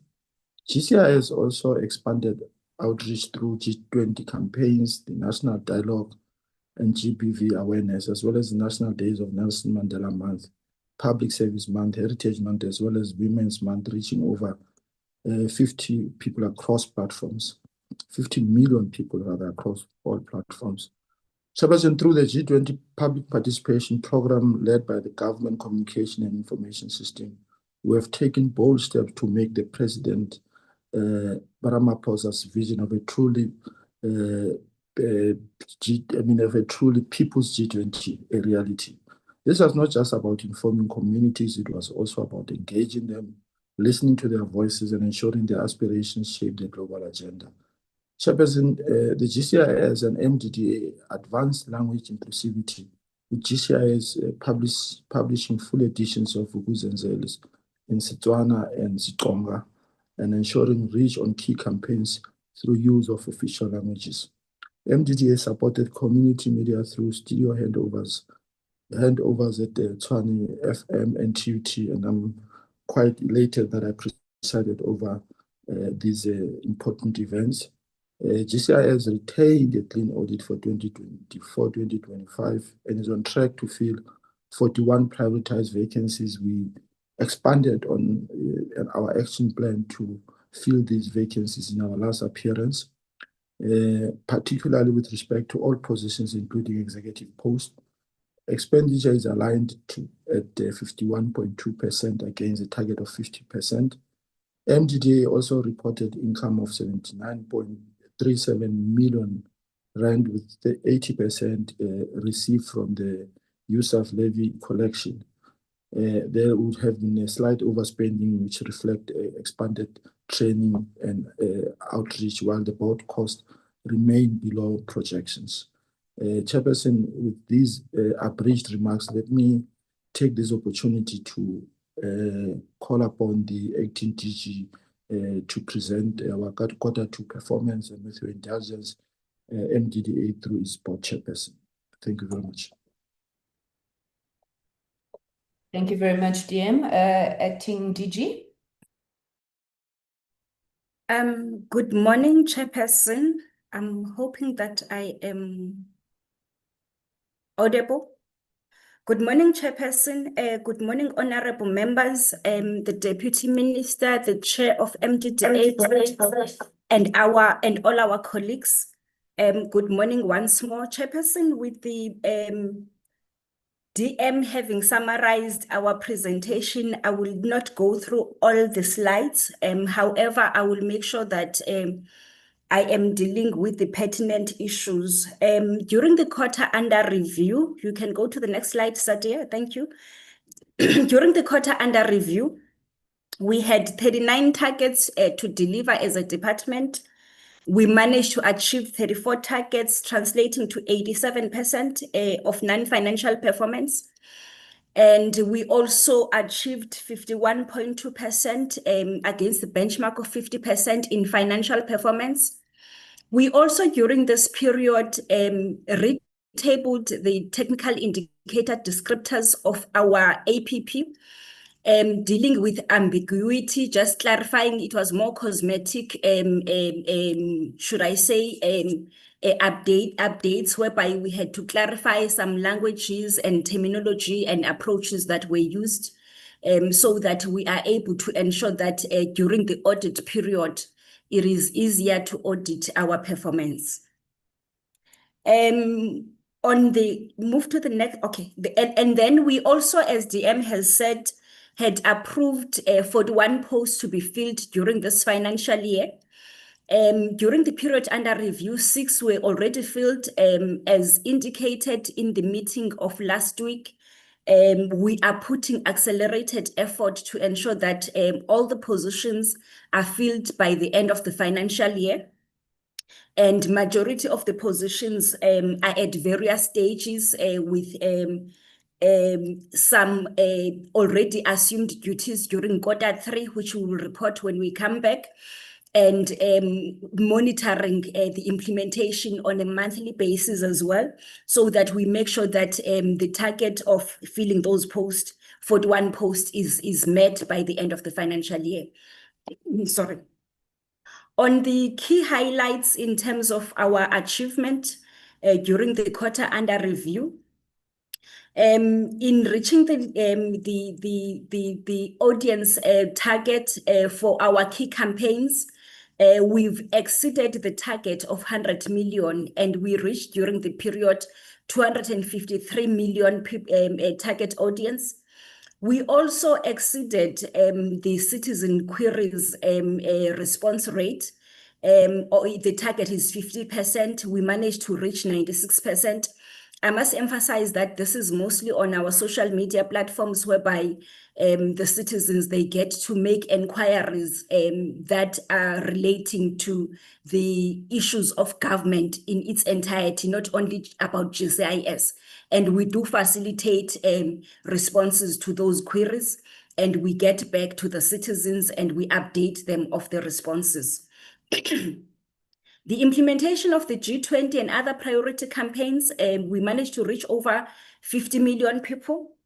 And I must say that in part of the G20 as well, we supported not only the communication plan of the G20 Social Summit, but the other aspects as well of the G20 Social Summit. We even developed an app trying to get citizens inputs, and we managed to even have people outside the borders of South Africa contributing on issues that affect the public, that they wanted that they be part of the G20 Social Summit.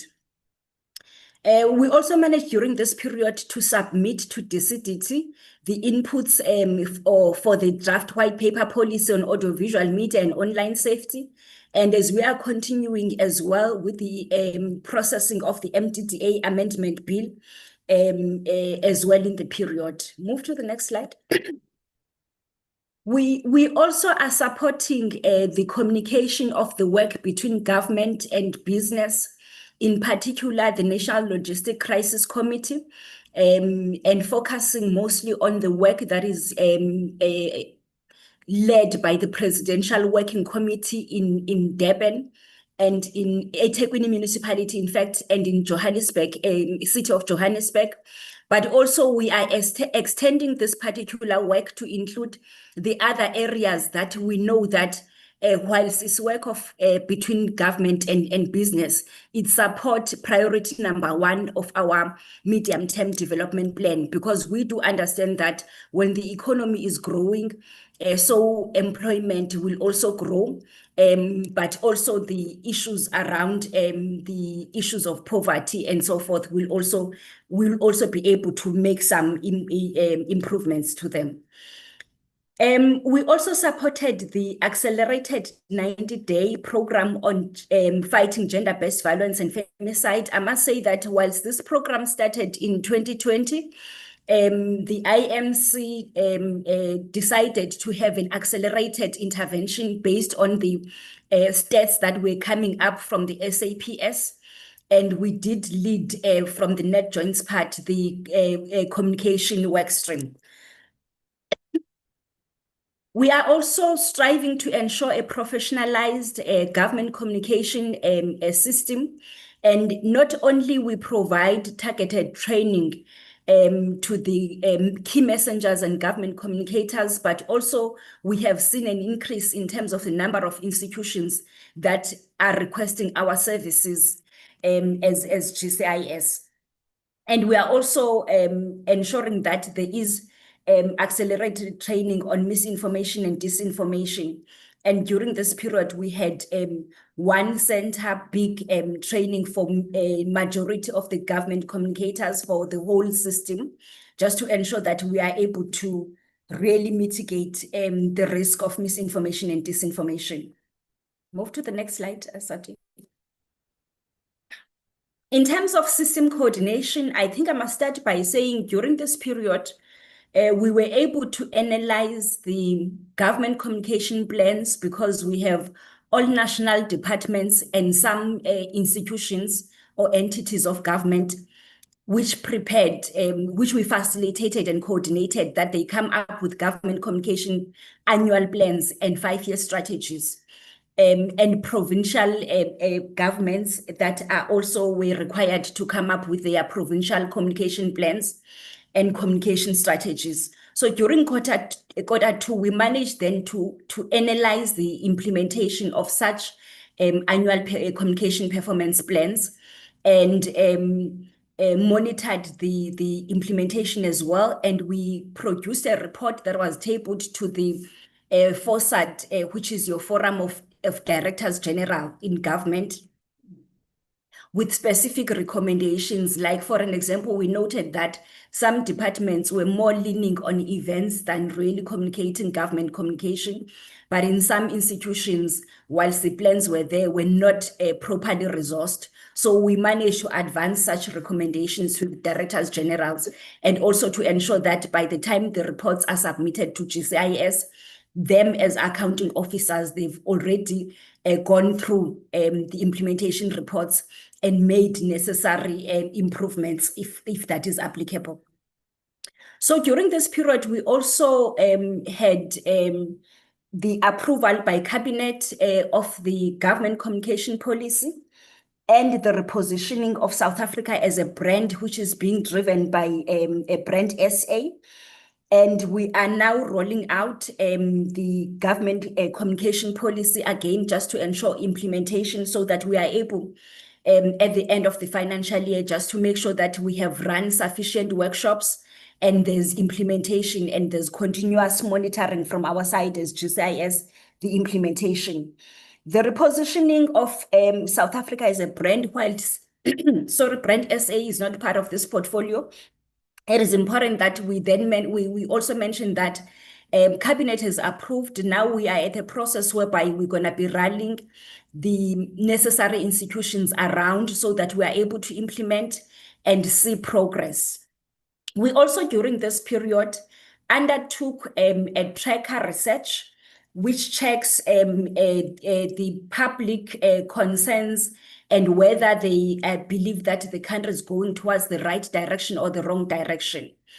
The key findings from the research were consolidated to the DPME report that was monitoring the implementation of the MTDP, and it was presented to the Forum of Directors General to ensure that service delivery action plans are developed. So once we have those service delivery action plans, we will then as GCIS facilitate the improvement or the updating of the government communication plans, so that we make sure that there's alignment in terms of what the public is concerned about and the implementation of government. And therefore, there's necessary communication as well in terms of the progress, but also when there are challenges as well. And in terms of the celebration of national days, I think DM has touched on this one and also included the Women's Day. But I must also share that we also were part of the event that focused on the men's participation as well. Given the fact that July, we always have programs that are focusing on the males as gender. And it's one of the areas whereby, as part of the classification of gender-based violence and femicide as a national disaster, we're also going to be focusing on in terms of our communication plan. You can move to the next slide. In terms of G20 campaign, I think I've mentioned that we managed to reach over 10 million people during the quarter under review, with various communication that ran on community radio stations and community TVs. But we also expanded our outreach programs during the period, where we even had 123 face-to-face engagements with communities, just to make sure that the G20, we were rallying everybody behind, and we're not leaving anyone behind. You can move to the next slide, Satya. We use all official languages, as I've said, because the programs were mostly face-to-face and in community media, and therefore we were using the languages that are relevant to the particular communities. I think I've summarized this one. Satya, you can move. You can move also this one. I've spoken about the 123 face-to-face engagements that we have led. And we are also, as a department, leading the local government elections communication campaign, which the planning phase started in Q1.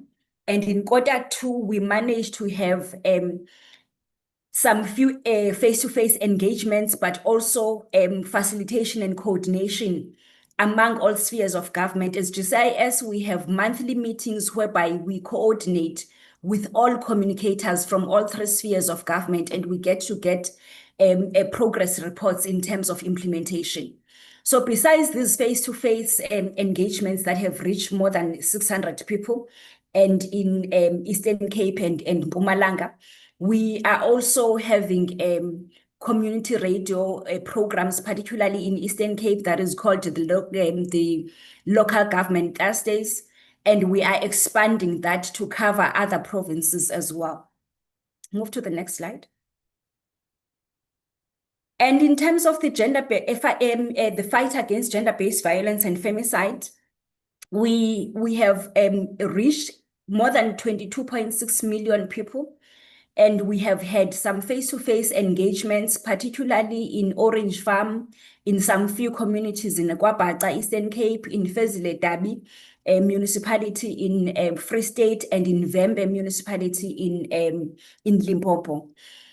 However, with the classification now, we are updating the communication plan that we hope it will be approved by the IMC, so that we ensure that there's heightened communication, but support also on interventions that are going to be taking place on the ground.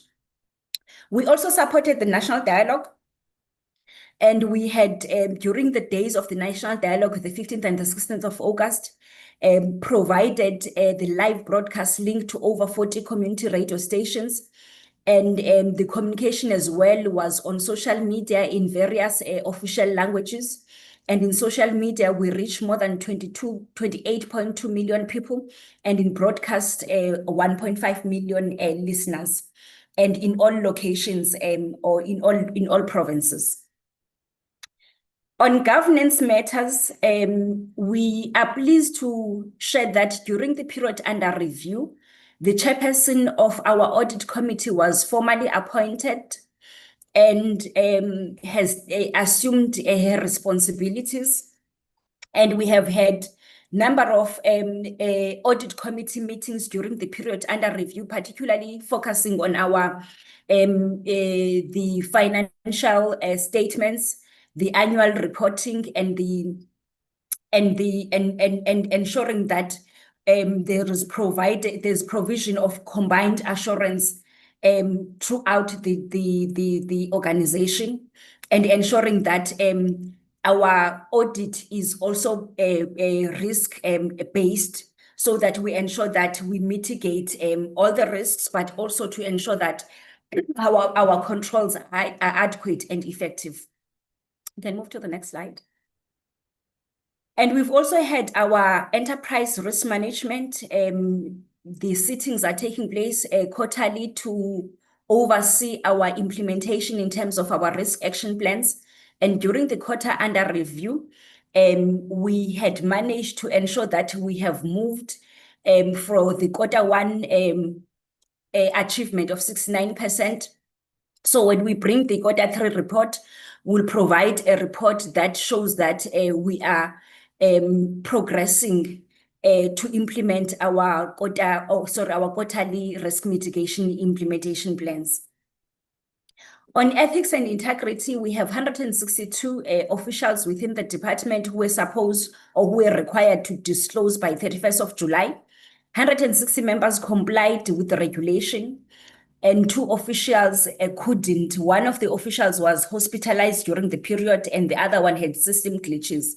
When we report in the next quarter, we will then talk to how we have managed to ensure that the reporting is fully compliant. And in terms of the summary in our non-financial performance, we've managed to meet our targets, achieving 34 targets, which translates to 87%. And we have program 1 meeting all the targets set, program 2, 81%, and program 3, 89%. We do have action plans in place. So, Chairperson, I'm being advised that my face is not showing. Apologies for that. We have action plans in place that we monitor, just to ensure that whatever targets that we have not achieved, there are intervention plans and improvement plans so that we make sure that by the end of the financial year, we've put the necessary efforts to improve our performance and to meet our targets. So in terms of quarter 2 indicators, on the Goza TV broadcast, we didn't meet this target. However, I would want to assure the committee that we are pulling all the strings to make sure that we improve the performance and meet the targets that we have set for ourselves. And basically what we are working on right now is the repackaging of the existing content of government, so that we are able to broadcast it as well. Whilst on average, we are achieving 15 hours of content per week, which is the average.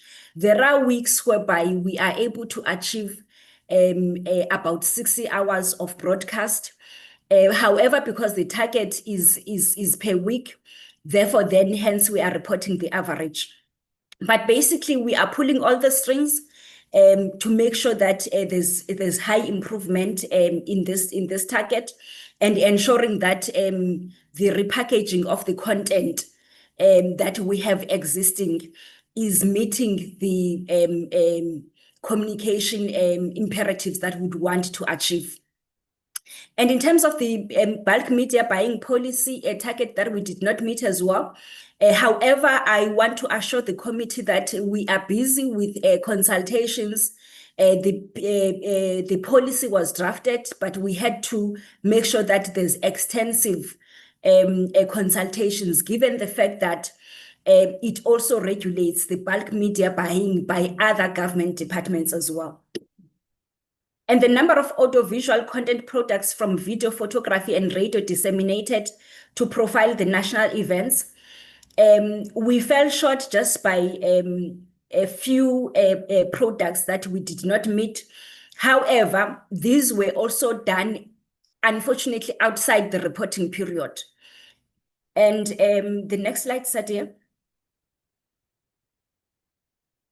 And then in terms of the communication interventions, just to manage the government's reputation within 2 hours, we are experiencing some challenges of approval processes because majority of these circumstances that need the reputational protection of government, they happen outside the department itself, which is GCIS, and therefore there are approval processes that take place within the departments, so that the accounting officers and sometimes executive authorities, they've approved prior to submitting to GCIS. We are managing this, and we are having plans to improve how we address the meeting of 2 hours. However, out of the 15 ones that occurred, we did respond to all of them. Safe to say, a majority of them, it was outside the stipulated 2 hours. And on cluster communication programs and reports submitted to the DG's clusters, these ones were tabled to all DG's clusters. However, the resolutions was noting not approval, hence is reflected as not approved. So what we will try next time is to ensure that the DGs, whilst they note, they also approve, because we utilize the minutes of the meetings as the POE. And I think we have done this one, Sadia, but here I think we are showing that we monitor on a monthly basis the intervention plans, and as such we are able to see the improvements. For an example, this target that is green of the number of people reached through a central government campaign supporting the MTDP.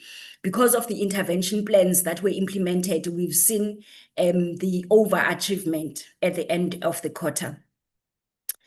I think I've spoken to these ones as well, but we're just showing that we are managing the implementation plans and improvement plans, and we are able to see improvements at the end of each quarter. Move to the next slide, Sadi. Move also. And on the financial performance, we have managed to spend 51.2% of our budget against the benchmark of 50%. I will then allow our CFO to take us through the presentation, and I will come back on conclusions. Over to you, CFO. Thank you, ADG. Good morning, Chairperson and honorable members. At the end of the second quarter, as GCIS, we spent 420.1 million, which is a 51.2% spending against the linear target of 50%. We had an advance payment to Brand SA, which amounted to around 10 million, so that they can be able to address their spending in line with their cash flow projections.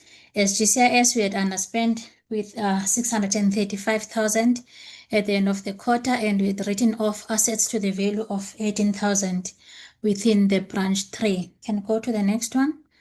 And then in terms of budget overview at program level, at program 1, there was a slight overspending of 255, which was as a result of the households overspending by 19,000 and also on capital assets by 1.4 million. And there was an underspending within COE of 620,000, goods and services underspending by 610, as well as also the SABC TV licenses by 22,000.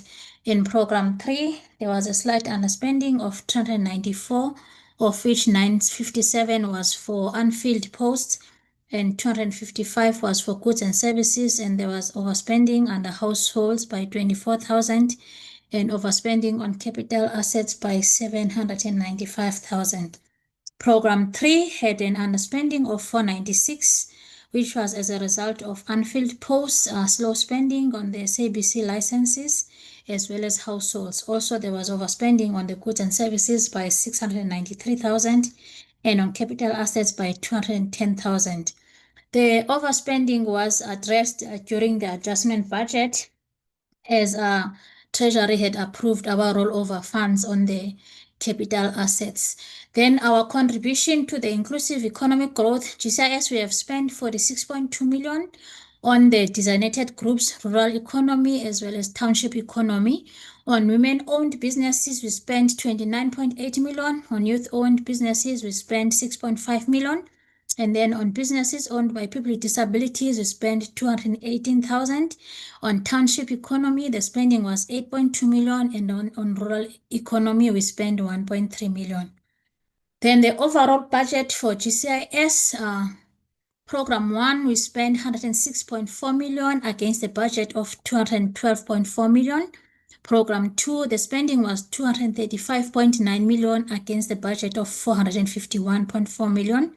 And program 3, we spent 77.7 million against the budget of 156.4 million. So overall, both program 1 and program 3 were slightly above the linear target, while program 3 was just below the 50% linear target. However, in the third quarter, the expenditure for program 3 improved. Can you go to the next one? And then at sub-program level, under program 1, the office of the DG, the spending was 6 million, which is around 50.7% of the allocation. Corporate services spent 46 million, which is a 50.1% spending. Financial administration, the spending was around 14 million, which is a 48.6% spending. And then internal audit, the spending was 6.5 million, which is a 59.4% spending. And then on office accommodation, we spent 33.6 million, which is a 49.1% spending. Overall, program 1 spent 105.9 million, which is a 50.1% spending. Under program 2, at sub-program level, the office of the DDG spent 674,000 of the allocation, which is a 32.5% spending. Research analysis, the spending was 18.6 million, which is a 46.2% spending. And then on products and platforms, we spent 18.6 million, which is a 41.9% spending against the budget. And then on communication services agency, we spent 50.2 million, which is a 56% spending.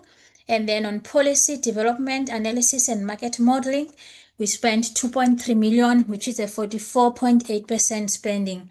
And then under the two entities, Brand SA and MDDA, we have transferred 125.2 million to Brand SA, which is a 54.7% spending, and to MDDA we transferred 20.1 million, which is a 50% spending.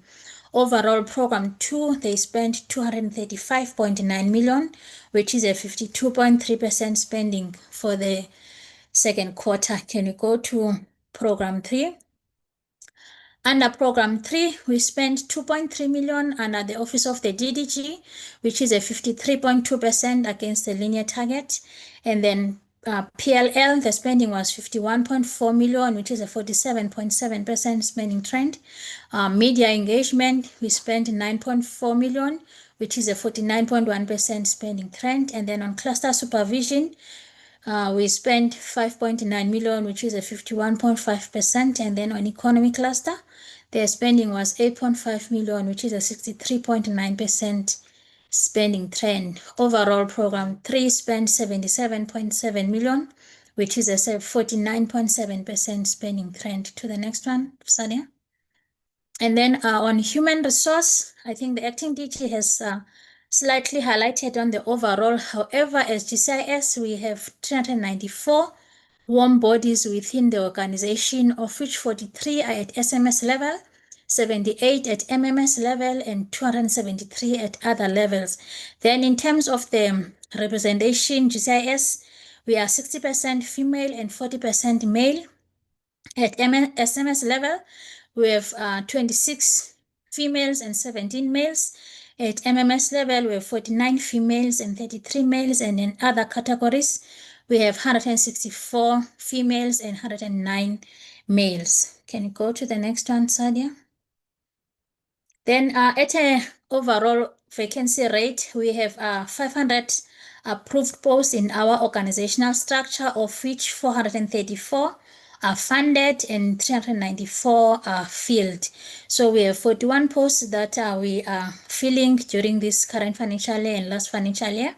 Out of the 41 posts that are vacant funded, we have funded 6 posts that were filled as at the end of September, and also the other 2 posts were filled by internal candidates, while the other 4 were filled by external candidates. Or we also have 5 employees that resigned during this period. As a result, then it negated the filling of the posts that we have highlighted. However, as we have presented in the last week, we have plans in place to ensure that we fill all those vacant funded posts by year end. Can you go to the next one? Lastly, Chair, in closing, as GCIS for this reporting period, we have received clean audit outcomes for the 2024-2025 financial year.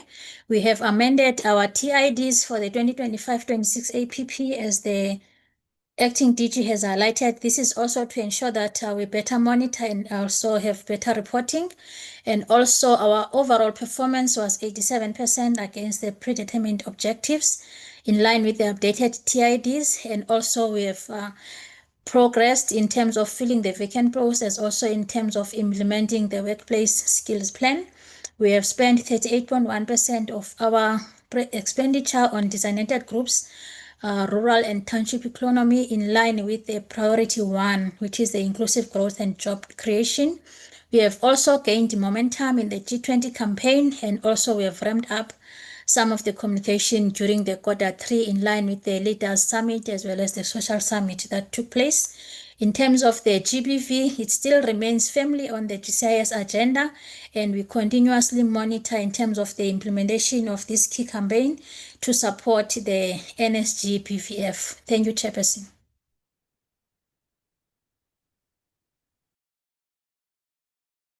Thank you, CFO. I thought the acting DG said she wanted to come back. Are you covered, acting DG? Chairperson, yes, I wanted to do the slide on the conclusions, but CFO has done it, so I'm covered. Thank you.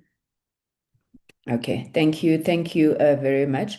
Colleagues, I'm going to request we take the MDDA presentation. Please do not exceed 30 minutes for the presentation, so there's time for some engagement after that. Chairperson of the board, Professor Matebula, you are welcome together with your team. You may proceed. Thank you. Thank you so much, Chairperson. Might I just indicate that I'm struggling a bit with my voice. I've come down with a terrible flu. Equally, the CEO isn't well, so I'm going to try and make the comments which may cover some of the presentation, then ask this CFO to deal with the financial aspect. Honorable Chairperson, members of the committee, the Deputy Minister Murolong, and other leaders on the platform. It is really a pleasure, at least for me, to present the Q2 MDDA performance for the year 2025-26 financial year, which reflects an unwavering commitment to fostering a vibrant, inclusive, and sustainable media landscape in South Africa. The MDDA continues to operate within a robust legislative framework guided by the MDDA Act 14 of 2002 and aligned with the Electronic Communications Act of 2005. Our work is deeply rooted in the constitutional values of freedom of expression, access to information, and the promotion of diversity in the media ownership content. Chairperson, MDDA achieved 100% of its Q2 performance. All 6 planned targets were met, demonstrating an operational efficiency and strategic alignment with our annual performance plan.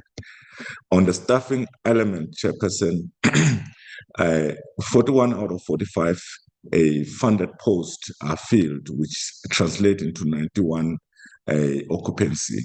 Recruitment is ongoing on the other 4 vacancies. I can report to the committee that 3 out of the 4 have actually been filled in the intervening period. So essentially, when we come for Q3, if we haven't filled the 1 executive that's left, we will be reporting that we only have 1 vacancy that's still outstanding. The board held 2 meetings in July to consider the organizational performance, strategic direction, and governance policies, and review of the audited annual performance information report and the financial statements for the year ending 31 March. We also had a strategic plan that took place in September, which was attended by board members, the Audit and Risk Committee members, and the Minister and the Presidency and the Deputy Minister. We handed over studios to Tshwane FM and TUT FM, which were led by Deputy Minister Murolong and one of our board members, Mr. Muyilo.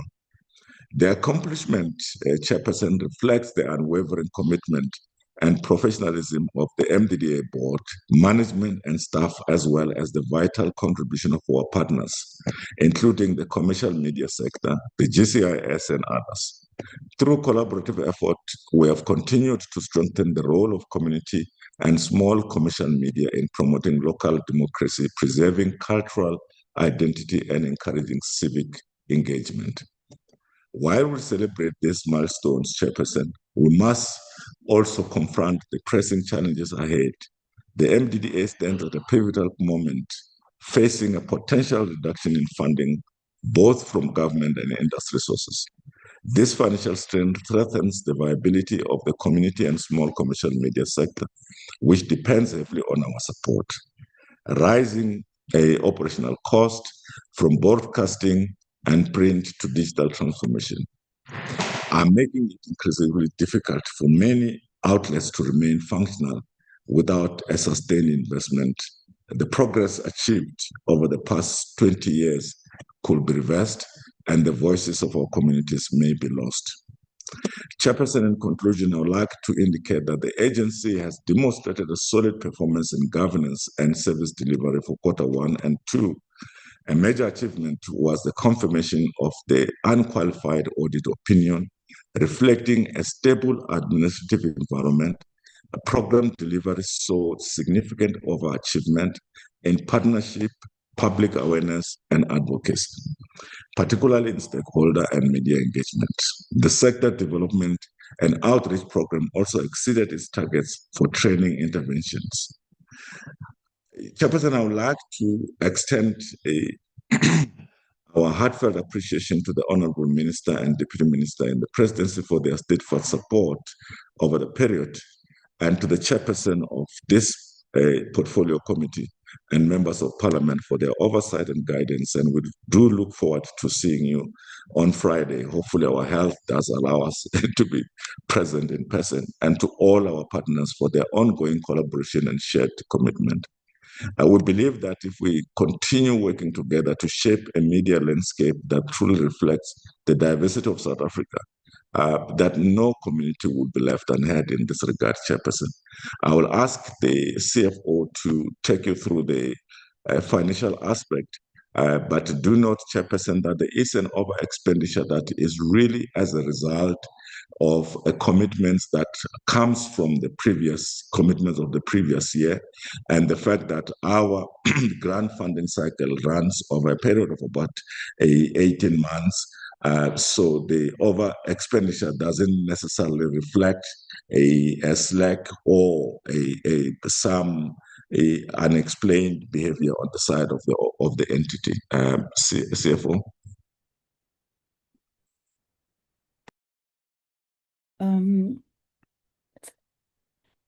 Thank you and good afternoon. I will request to switch off my video in order to save the bandwidth. Bandwidth.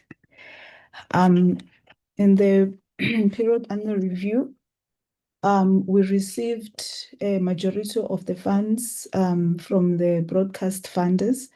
The main funders' contributions to the levy are due by the 30th of September, and we duly received those funds. And then, as GCIS has indicated, we received all the allocations that we were supposed to receive. In terms of interest income, there's a marginal lower collection in that regard. That's mainly due to us receiving the funds from the broadcast funders, where we generate most of our interest income towards the end of the quarter, and also the lowering of interest rate by the Reserve Bank. And then in terms of other income, we entered into an MOU with MIC-SETA for a bursary project. Hence, we have a higher than expected revenue in terms of other income. The project it's in and out, so there's corresponding expenditure in that regard. And then in terms of this expenditure for the quarter, for the quarter and the period year to date, we had, as the chairperson has indicated, we had overspending. That's mainly due to prior year commitments.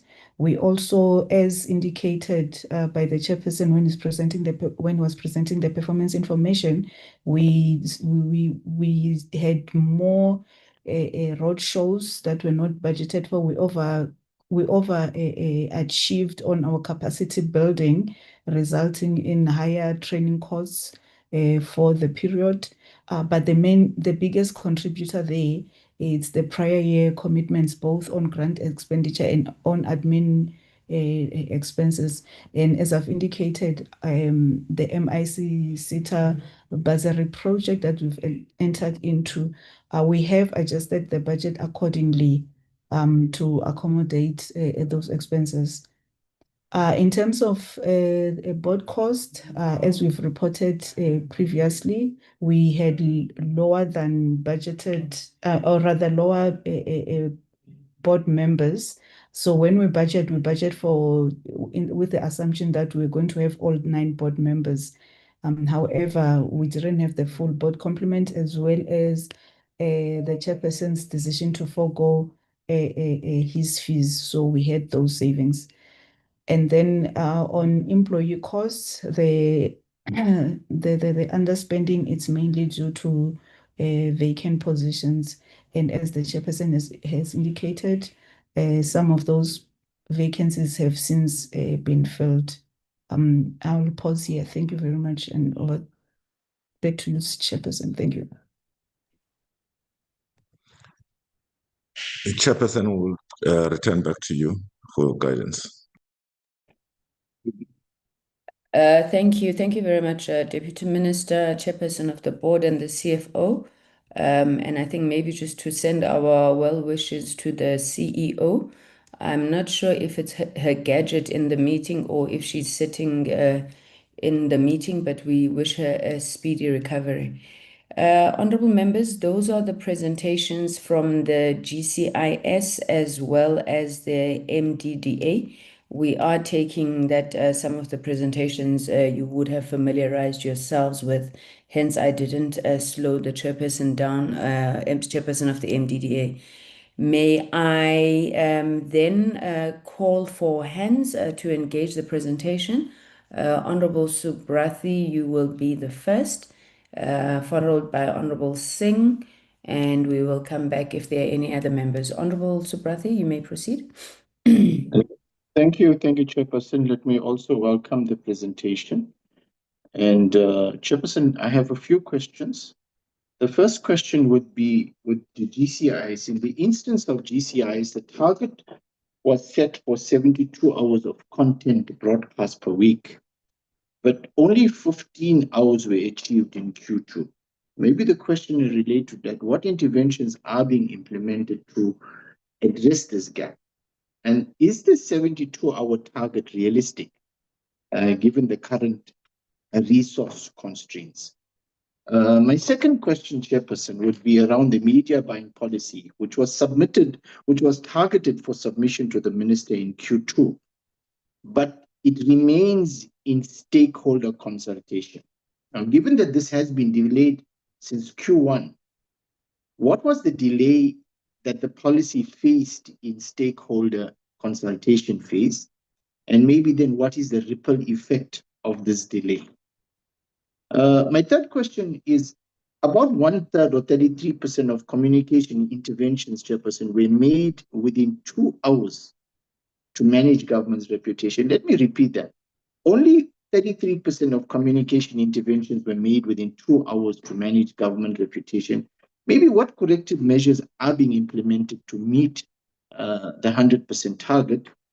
And the last question for GCIS would be, Q1 showed a decrease of 7% in advertising spend on community media, but Q2 showed a whopping 103% increase. Maybe around this, what drove this significant turnaround? And is this level of spending sustainable for the remaining part of the year?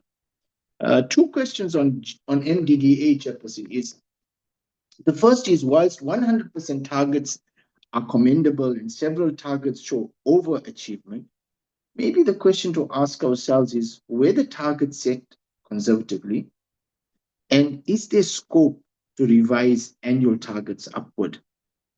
And the last question then would be, is that a reviewed funding strategy is one of the annual targets for Q3.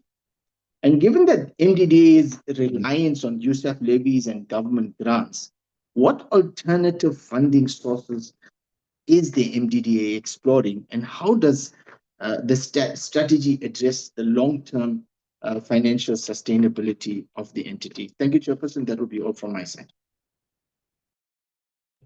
Thank you, Honorable Subrathi. Honorable Singh. Thank you, Chairperson, and thank you for the presentation as well. Chair, I'm not going to repeat some of the things that the Honorable Subrathi has covered regarding the media buying policy and the 70 hours target of broadcasting as opposed to only the 15 hours achieved, and the serious concern about only 5 or 15 interventions made within 2 hours to manage government's reputation. And I think this must be seriously looked at, considering we are being told in the one breath that the public perceive government in a negative light, and we don't instill much confidence from some of those research that has been done. So I think managing our brand and reputation is critical, and this needs to be looked into. Chair, I think overall, I would like to say that the progress and the improvement for the Q2 performance as opposed to the Q1 performance must be noted and is appreciated. However, there are still way too many targets that are actually not being achieved by GCIS. And this is a concern, considering it is our government communication system. So that is a serious concern with the number of targets that are still not being met. Then the other thing that I'd like to just mention is that it says the implementation and other priority campaigns reached over 50 million people. So this related to the G20 and other priority campaigns, reached over 20 million people. Chair, I would just like to know how is this actually measured? And, maybe it could be a presentation to the committee coming forward, because did they measure it? How do they know it's that number of people, or does it relate to the number of devices that have actually been connected? Because we know that there are a lot of people without devices and a fair number with multiple devices.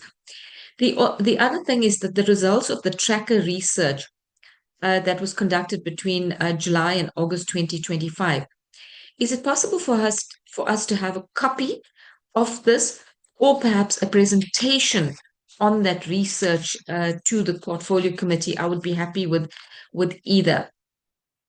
Chair, on the MDDA, yes, it is commendable that 100% of the targets have been met. And I have a slightly different view in terms of what was brought up earlier about just the numbers, and maybe that was conservative. That may be possible. But I think we need to perhaps then re-look at whether there are targets, KPIs and KPAs that should be there that are not included. Because when we look at the state of community radio, community media, it doesn't paint a pretty picture.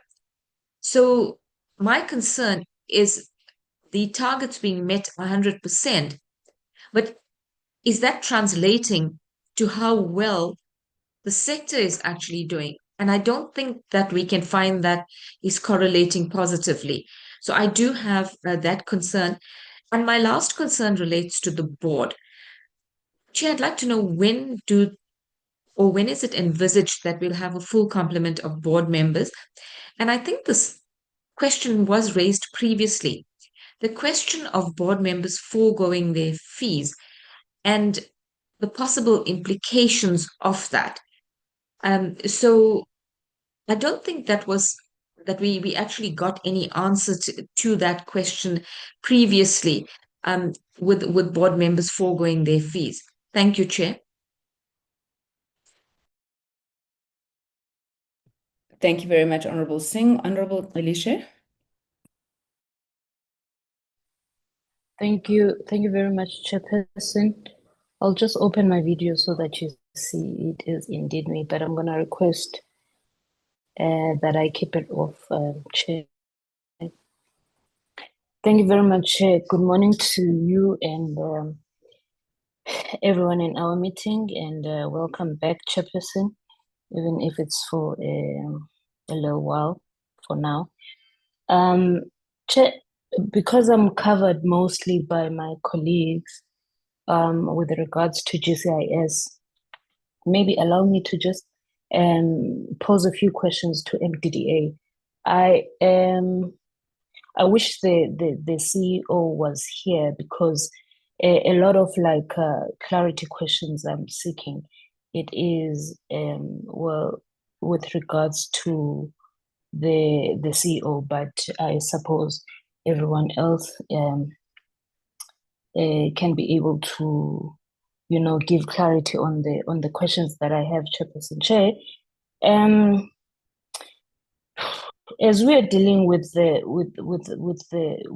Q2 reports, I see that they claim that 100% target achievement and strong governance has been achieved, but there has also been revelations of serious non-compliance with the MDDA Act and procurement rules. It is my understanding, Chair, that there is a legal opinion and AGSA confirming that the appointment of the MDDA CEO is unlawful. And that every salary payment to her constitute or perhaps should constitute irregular expenditure. So we have a situation where the board allowed the unlawful appointment of the CEO and no action taken against, implicated officials. Now, the whistleblowers fear retaliation, and investigations are compromised because the CEO remains in office. Secondly, Chair, so I don't know what clarity they can give with regards to that. Is there a suppression of the whistleblowers who want to come forward with information and they are in fear because of a CEO that remains? Secondly, Chair, the Economic Development Fund manager was appointed at more than the double the advertised salary, and we are informed that the CEO was listed as a reference. If we can get clarity on that, Chairperson. And so we've got procurement bypassed supply chain processes, and we have a company admitted it doesn't provide the services it was paid for. And also we hear that the audience measure contract was inflated and improperly awarded. Can the MDDA explain how the Economic Development Fund manager's salary was increased from 400,000 to over R1 million without proper processes? And why did the CEO personally handle the audience measurement tender, bypassing supply chain and awarding it to a company that doesn't even provide the services? And maybe, Chair, we can be told how many other procurement processes have been manipulated under the CEO's administration. And we've got a board, Chair, that has failed to do its job. Irregular expenditure is ongoing due to what is viewed as an unlawful appointment of the CEO, and they've done nothing about it. So I'm just wondering, maybe lastly, Chair, on this issue, is there a plan? Is there a contingency plan for leadership if you've got a case where court sets aside the appointment of the CEO? And maybe if this committee, maybe as a committee chair, we can receive a detailed action plan to address all the AGSA and the allegations of the whistleblowers. And maybe wrapping it up, I've got two questions actually, Chair, for GCIS. I just want to know, why does the GOZA TV broadcasting only 15 hours a week against the target of 72? And maybe if they have a plan or there's any plan to rectify this. And maybe lastly, Chair, the officials who were allowed to miss the financial disclosure deadlines, what has been done about that? Were there any disciplinary steps taken? Is there anything being done to those people, and why were they allowed to miss the financial disclosure deadlines anyway? Thank you very much, Chairperson. Thank you very much, Honorable Alicia. Honorable Subrathi, is that an old hand, or is it you raise your hand again? Sorry, Chair, that's a legacy hand. I'll drop it down. Apologies. Okay. Thank you very much. Thank you, members, for your engagements on the reports. I think I just have well, two questions, because one has been asked already, which is around the funding challenges of MDDA. I seem to remember that there was a target around alternative revenue generation for the MDDA, or at least a fundraising strategy. Now, when the chair was speaking, he says that there's concerns that there may be reduction in the funding that is sourced from industry as well as the grant funding. If you could just please elaborate on that, as well as what are then the mitigating measures to deal with what I think would be a calamity. The GCIS spoke about their response rate to citizens, particularly on social media. I'm just keen to hear how that is done. You said obviously it's queries that are being raised on social media, but I do know that the DPME, for example, is supposed to run a hotline that essentially may serve a similar function. So is there coordination between the two? And then how does the feedback loop work with departments? Do you have points of presence in the departments to ensure that information is then received steadily and then back to citizens? How are you working there? Then on the media buying policy, I think there's been questions that have been asked about it, but I'm quite keen to hear what that policy says, maybe in a nutshell, and whether it makes any consideration to the SABC. I'm just looking at a presentation here that I came across that the SABC delivered to SCOA, where it said that government advertising spend on the SABC declined sharply year on year. In financial year 2025, government departments were spending about 413 million on SABC platforms. Quarter one of 2025, the spend was 149, and then in the following quarter, I think it dropped down to 64.9 million, which is almost more than a 50% decline.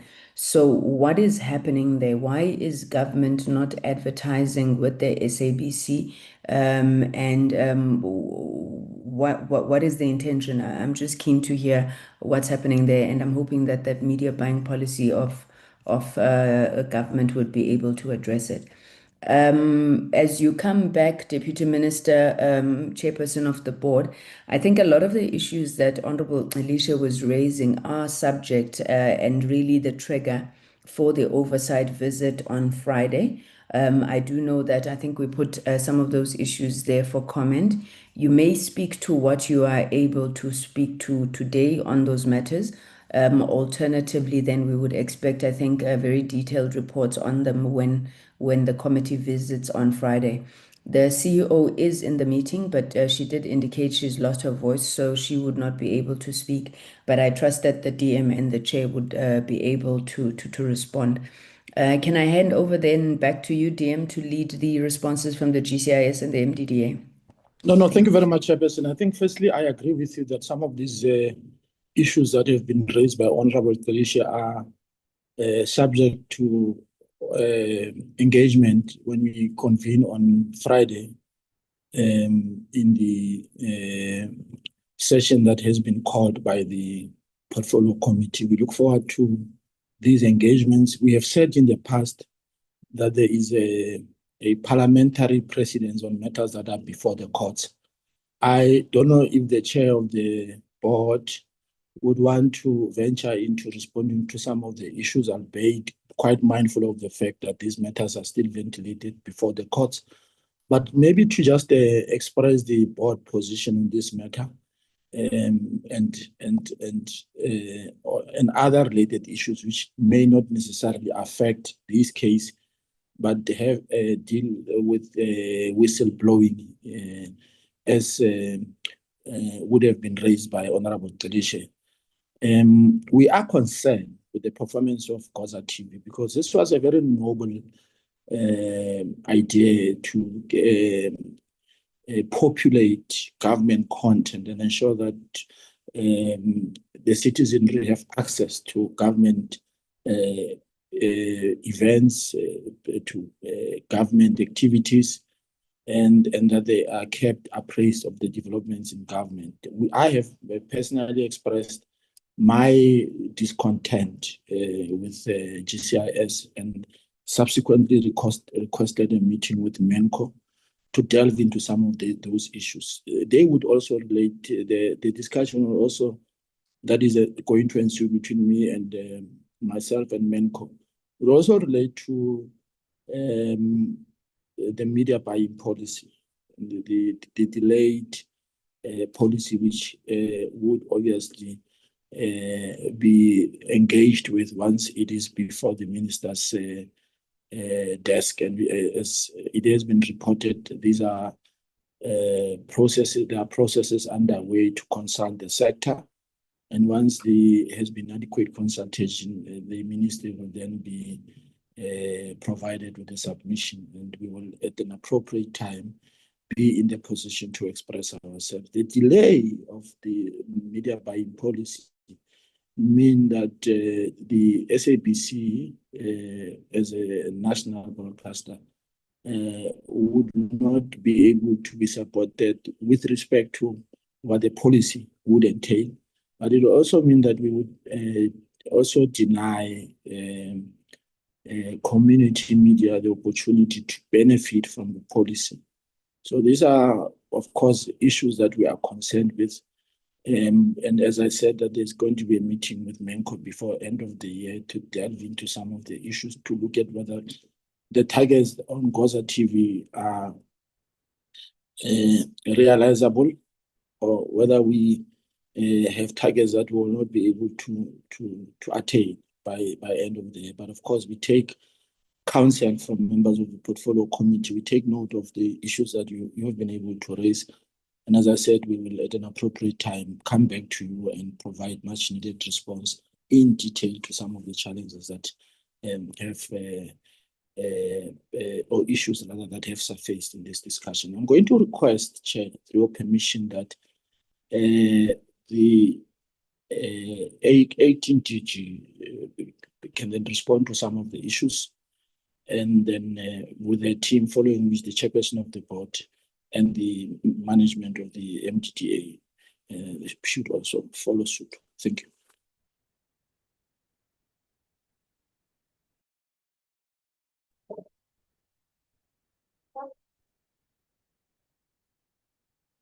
Chairperson, I assume you are allowing me to talk to some of the questions that were asked.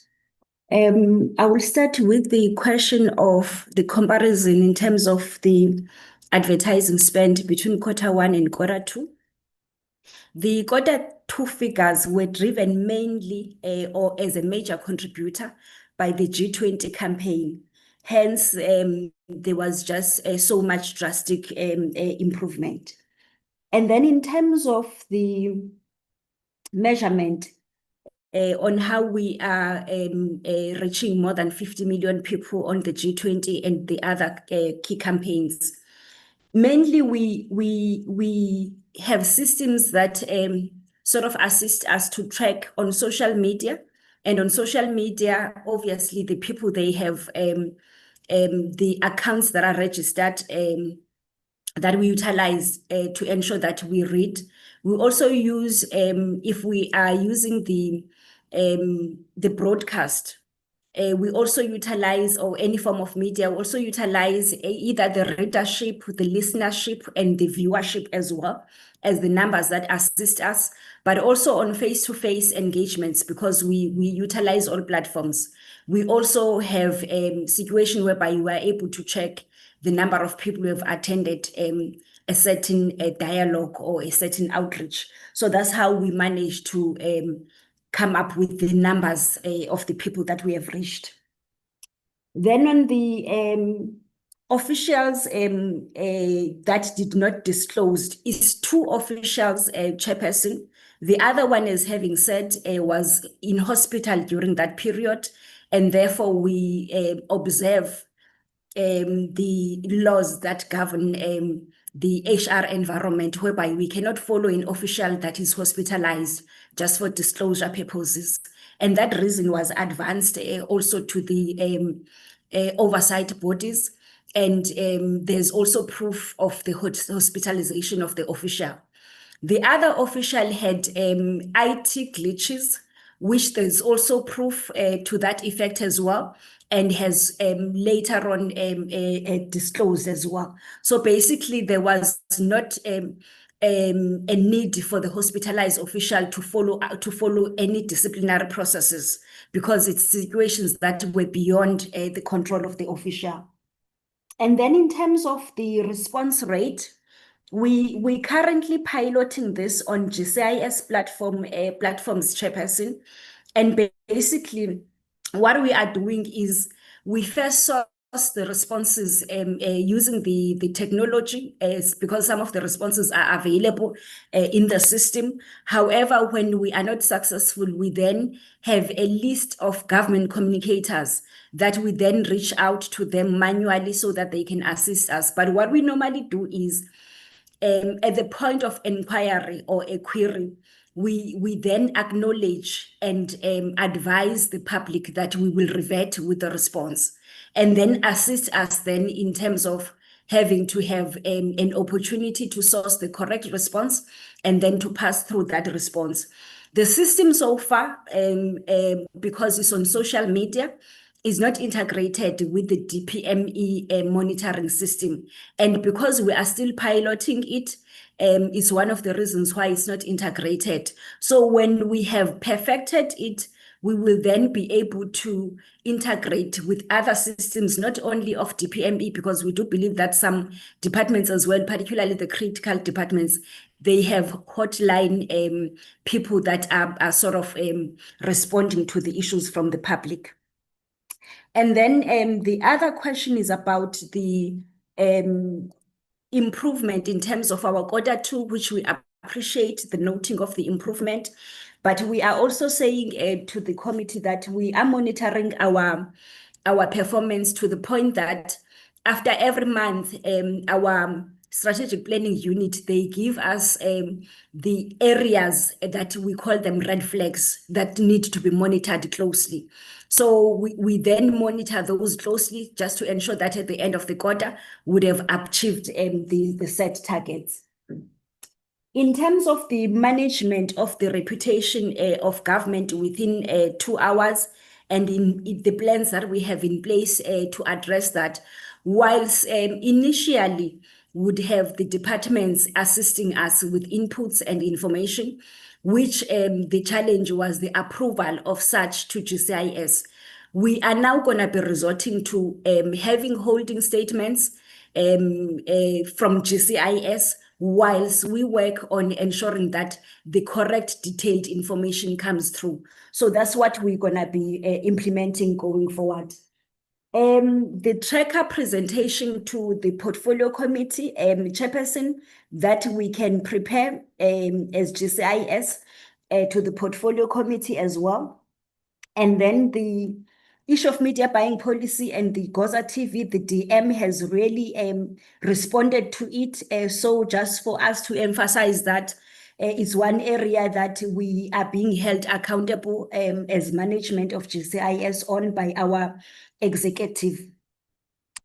I think, Chairperson, I've responded to all the questions. If there's any that I've left out, you will pardon me. We can always on the media buying policy as well. I think on the SABC issue, the DM has responded that we are consulting. So we will be able to have the fully drafted a policy that includes all relevant stakeholders. Thank you so much. Thank you, DG. Honorable Bodlani, is your follow-up on the GCIS? On MDDA, Chair, if you do not mind. Can we allow them to respond and then I'll give time for follow-ups? Appreciate it. Thank you. Prof. Matabula? Thanks so much, Chairperson. Again, my apology for my voice. Chairperson, the issues raised by Honorable Delishe are issues that we have received communication from your staff in Parliament that we must prepare a presentation on. I will therefore request, Chair, if it pleases the committee, that when we meet on Friday, we are able to respond to those issues as we have been requested to do so. Chairperson, let me deal with the issue, with the questions that Honorable Sobrati has raised around the targets. In a language closer to my home,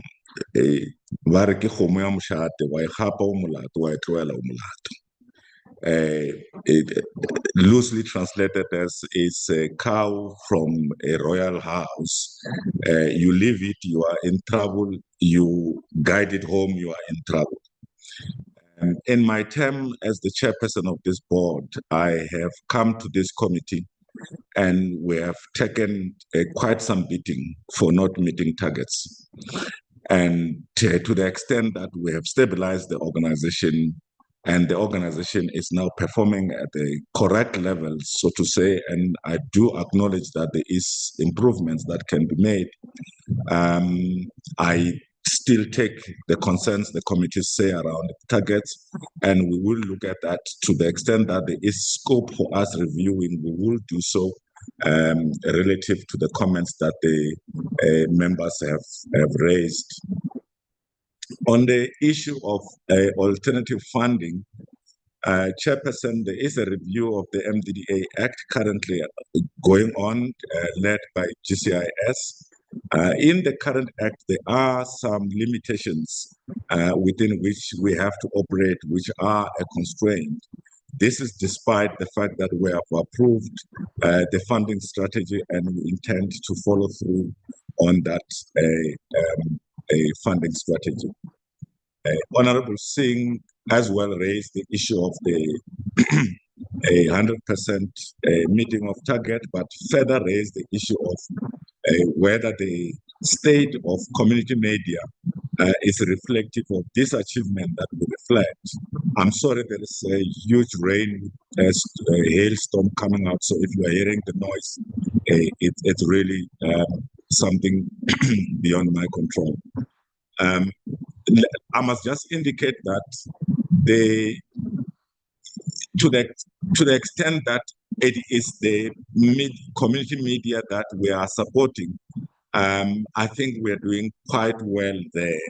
But we must recognize that it is not all community media that are both supported or funded by MDDA. So it is quite possible that honorable members are engaging with some community medias that are not necessarily within the scope that MDDA is currently assisting. Chair, on the board composition, we await the guidance of the minister and the president in respect of filling the outstanding vacancy that is there. Then we will be complete as a board. On the issue of board members foregoing their board fees, Chairperson, this matter was raised in a committee meeting which I was not present, and it really relates to me only.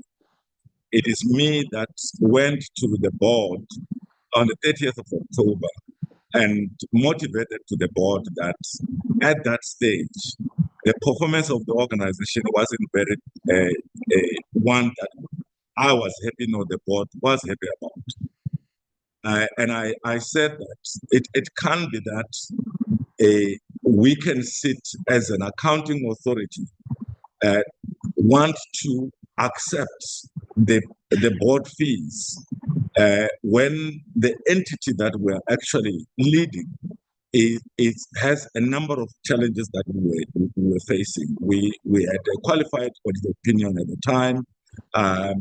We were not meeting targets, and I really, as a seasoned executive, I didn't feel that it was correct that I must continue drawing fees from an entity that I led that was not performing well.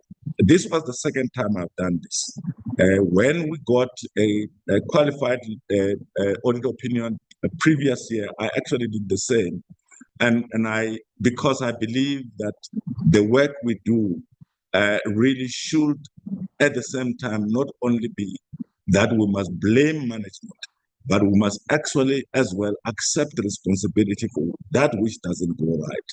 And unfortunately, my term is coming to an end. So with the improvement that have come through, I will not be able to take a board fees, but I'm hoping that the new members that come in and the chairperson that replaces me will enjoy the benefit of taking board fees.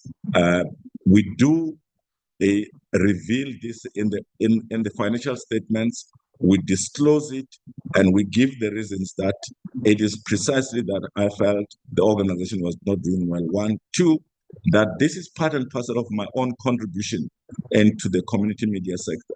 No amount that has not been spent on me or the time I spend on MDDA has been dispensed anywhere else. Hence, you see the savings in the board fees that has been reported, Chair.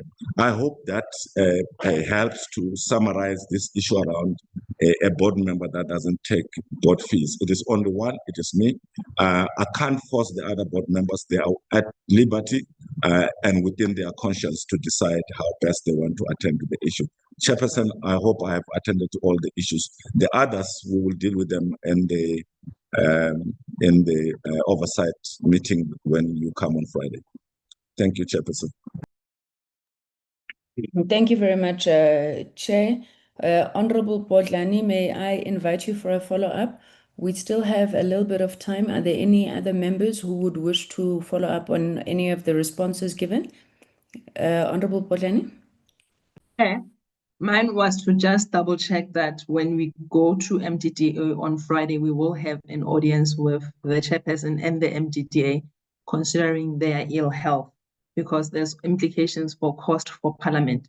But I'm happy with the assurance that we are receiving from the board chairperson that they would be available. I raised my hand when he was saying he hopes, but he is more certain in his responses. So I'm covered, chairperson. Thank you so much. Thank you. And of course, we wish them speedy recovery. Thank you. Thank you, Honorable Bodlani. Honorable members, I'm not seeing any hands. So let me come in. I don't think that I was responded to on the SABC matter. Perhaps the problem was linking it to the media buying policy. If I will be corrected if I'm incorrect, even in the absence of that policy or the adoption of the policy by Cabinet, the GCIS is still buying media on behalf of government departments. So what I am trying to understand is why there has been such a significant drop in the expenditure, media expenditure directed towards the SABC. Maybe let me rephrase it like that. Why would there be almost a 50% reduction in the adverts that government is placing with the SABC? DM? Well, Chairperson, I've requested I don't have that report of the SABC, but I've requested the acting DG to solicit information with respect to numbers, bring it back to the portfolio committee at an appropriate time. But in the meantime, we can submit a written response to this question, because we will have to be quite specific about how the SABC has been supported and what has contributed to the lack of support, if there's any. I don't know if I've answered your your concern. Not really, but I see the acting DG had her camera on. I don't know if she was going to say the same thing. Okay. Chairperson, I was going to say the same thing. Thank you. All right, if we could please then be afforded that report, it will be truly appreciated. Honorable members, I think we have come to the end of... Yes, Prof. Matebula? Chairperson, my apology. I can't find the thing of raising my hand, but I just wanted to comment on Honorable Bodlane's comment. Chairperson, I'm really staying put to ensure that I'm well enough to attend the meeting. But I must indicate, Chairperson, that given the changes of the parliamentary committee to come visit us, actually, if my health deteriorates, you will only have 2 members of the board. The rest of the members of the board have sent their apologies that they can't make the Friday. So with me, it will be 3 members. So I am really staying put to ensure that I am well enough to be able to travel. However, if doctors at that point suggest that I can't travel, I will have to take the doctor's orders. But currently, there's only 3 board members that are available to be there on Friday. But I want to make sure that I'm there, and I will do the best I can to ensure that I'm there. Thank you very much, Chair. I don't know if anybody is next to the CEO, so we can get a sense of whether the CEO expects to be there on Friday. Maybe CEO, you can write on the chat.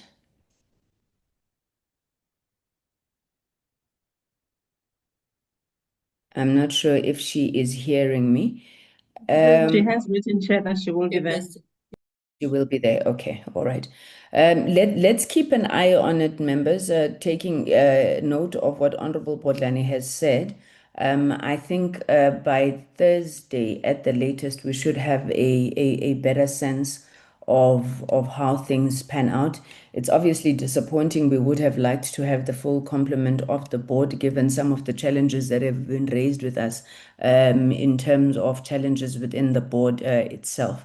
But I want to propose that let's just keep an eye on it for now, and then we will come back and advise members accordingly.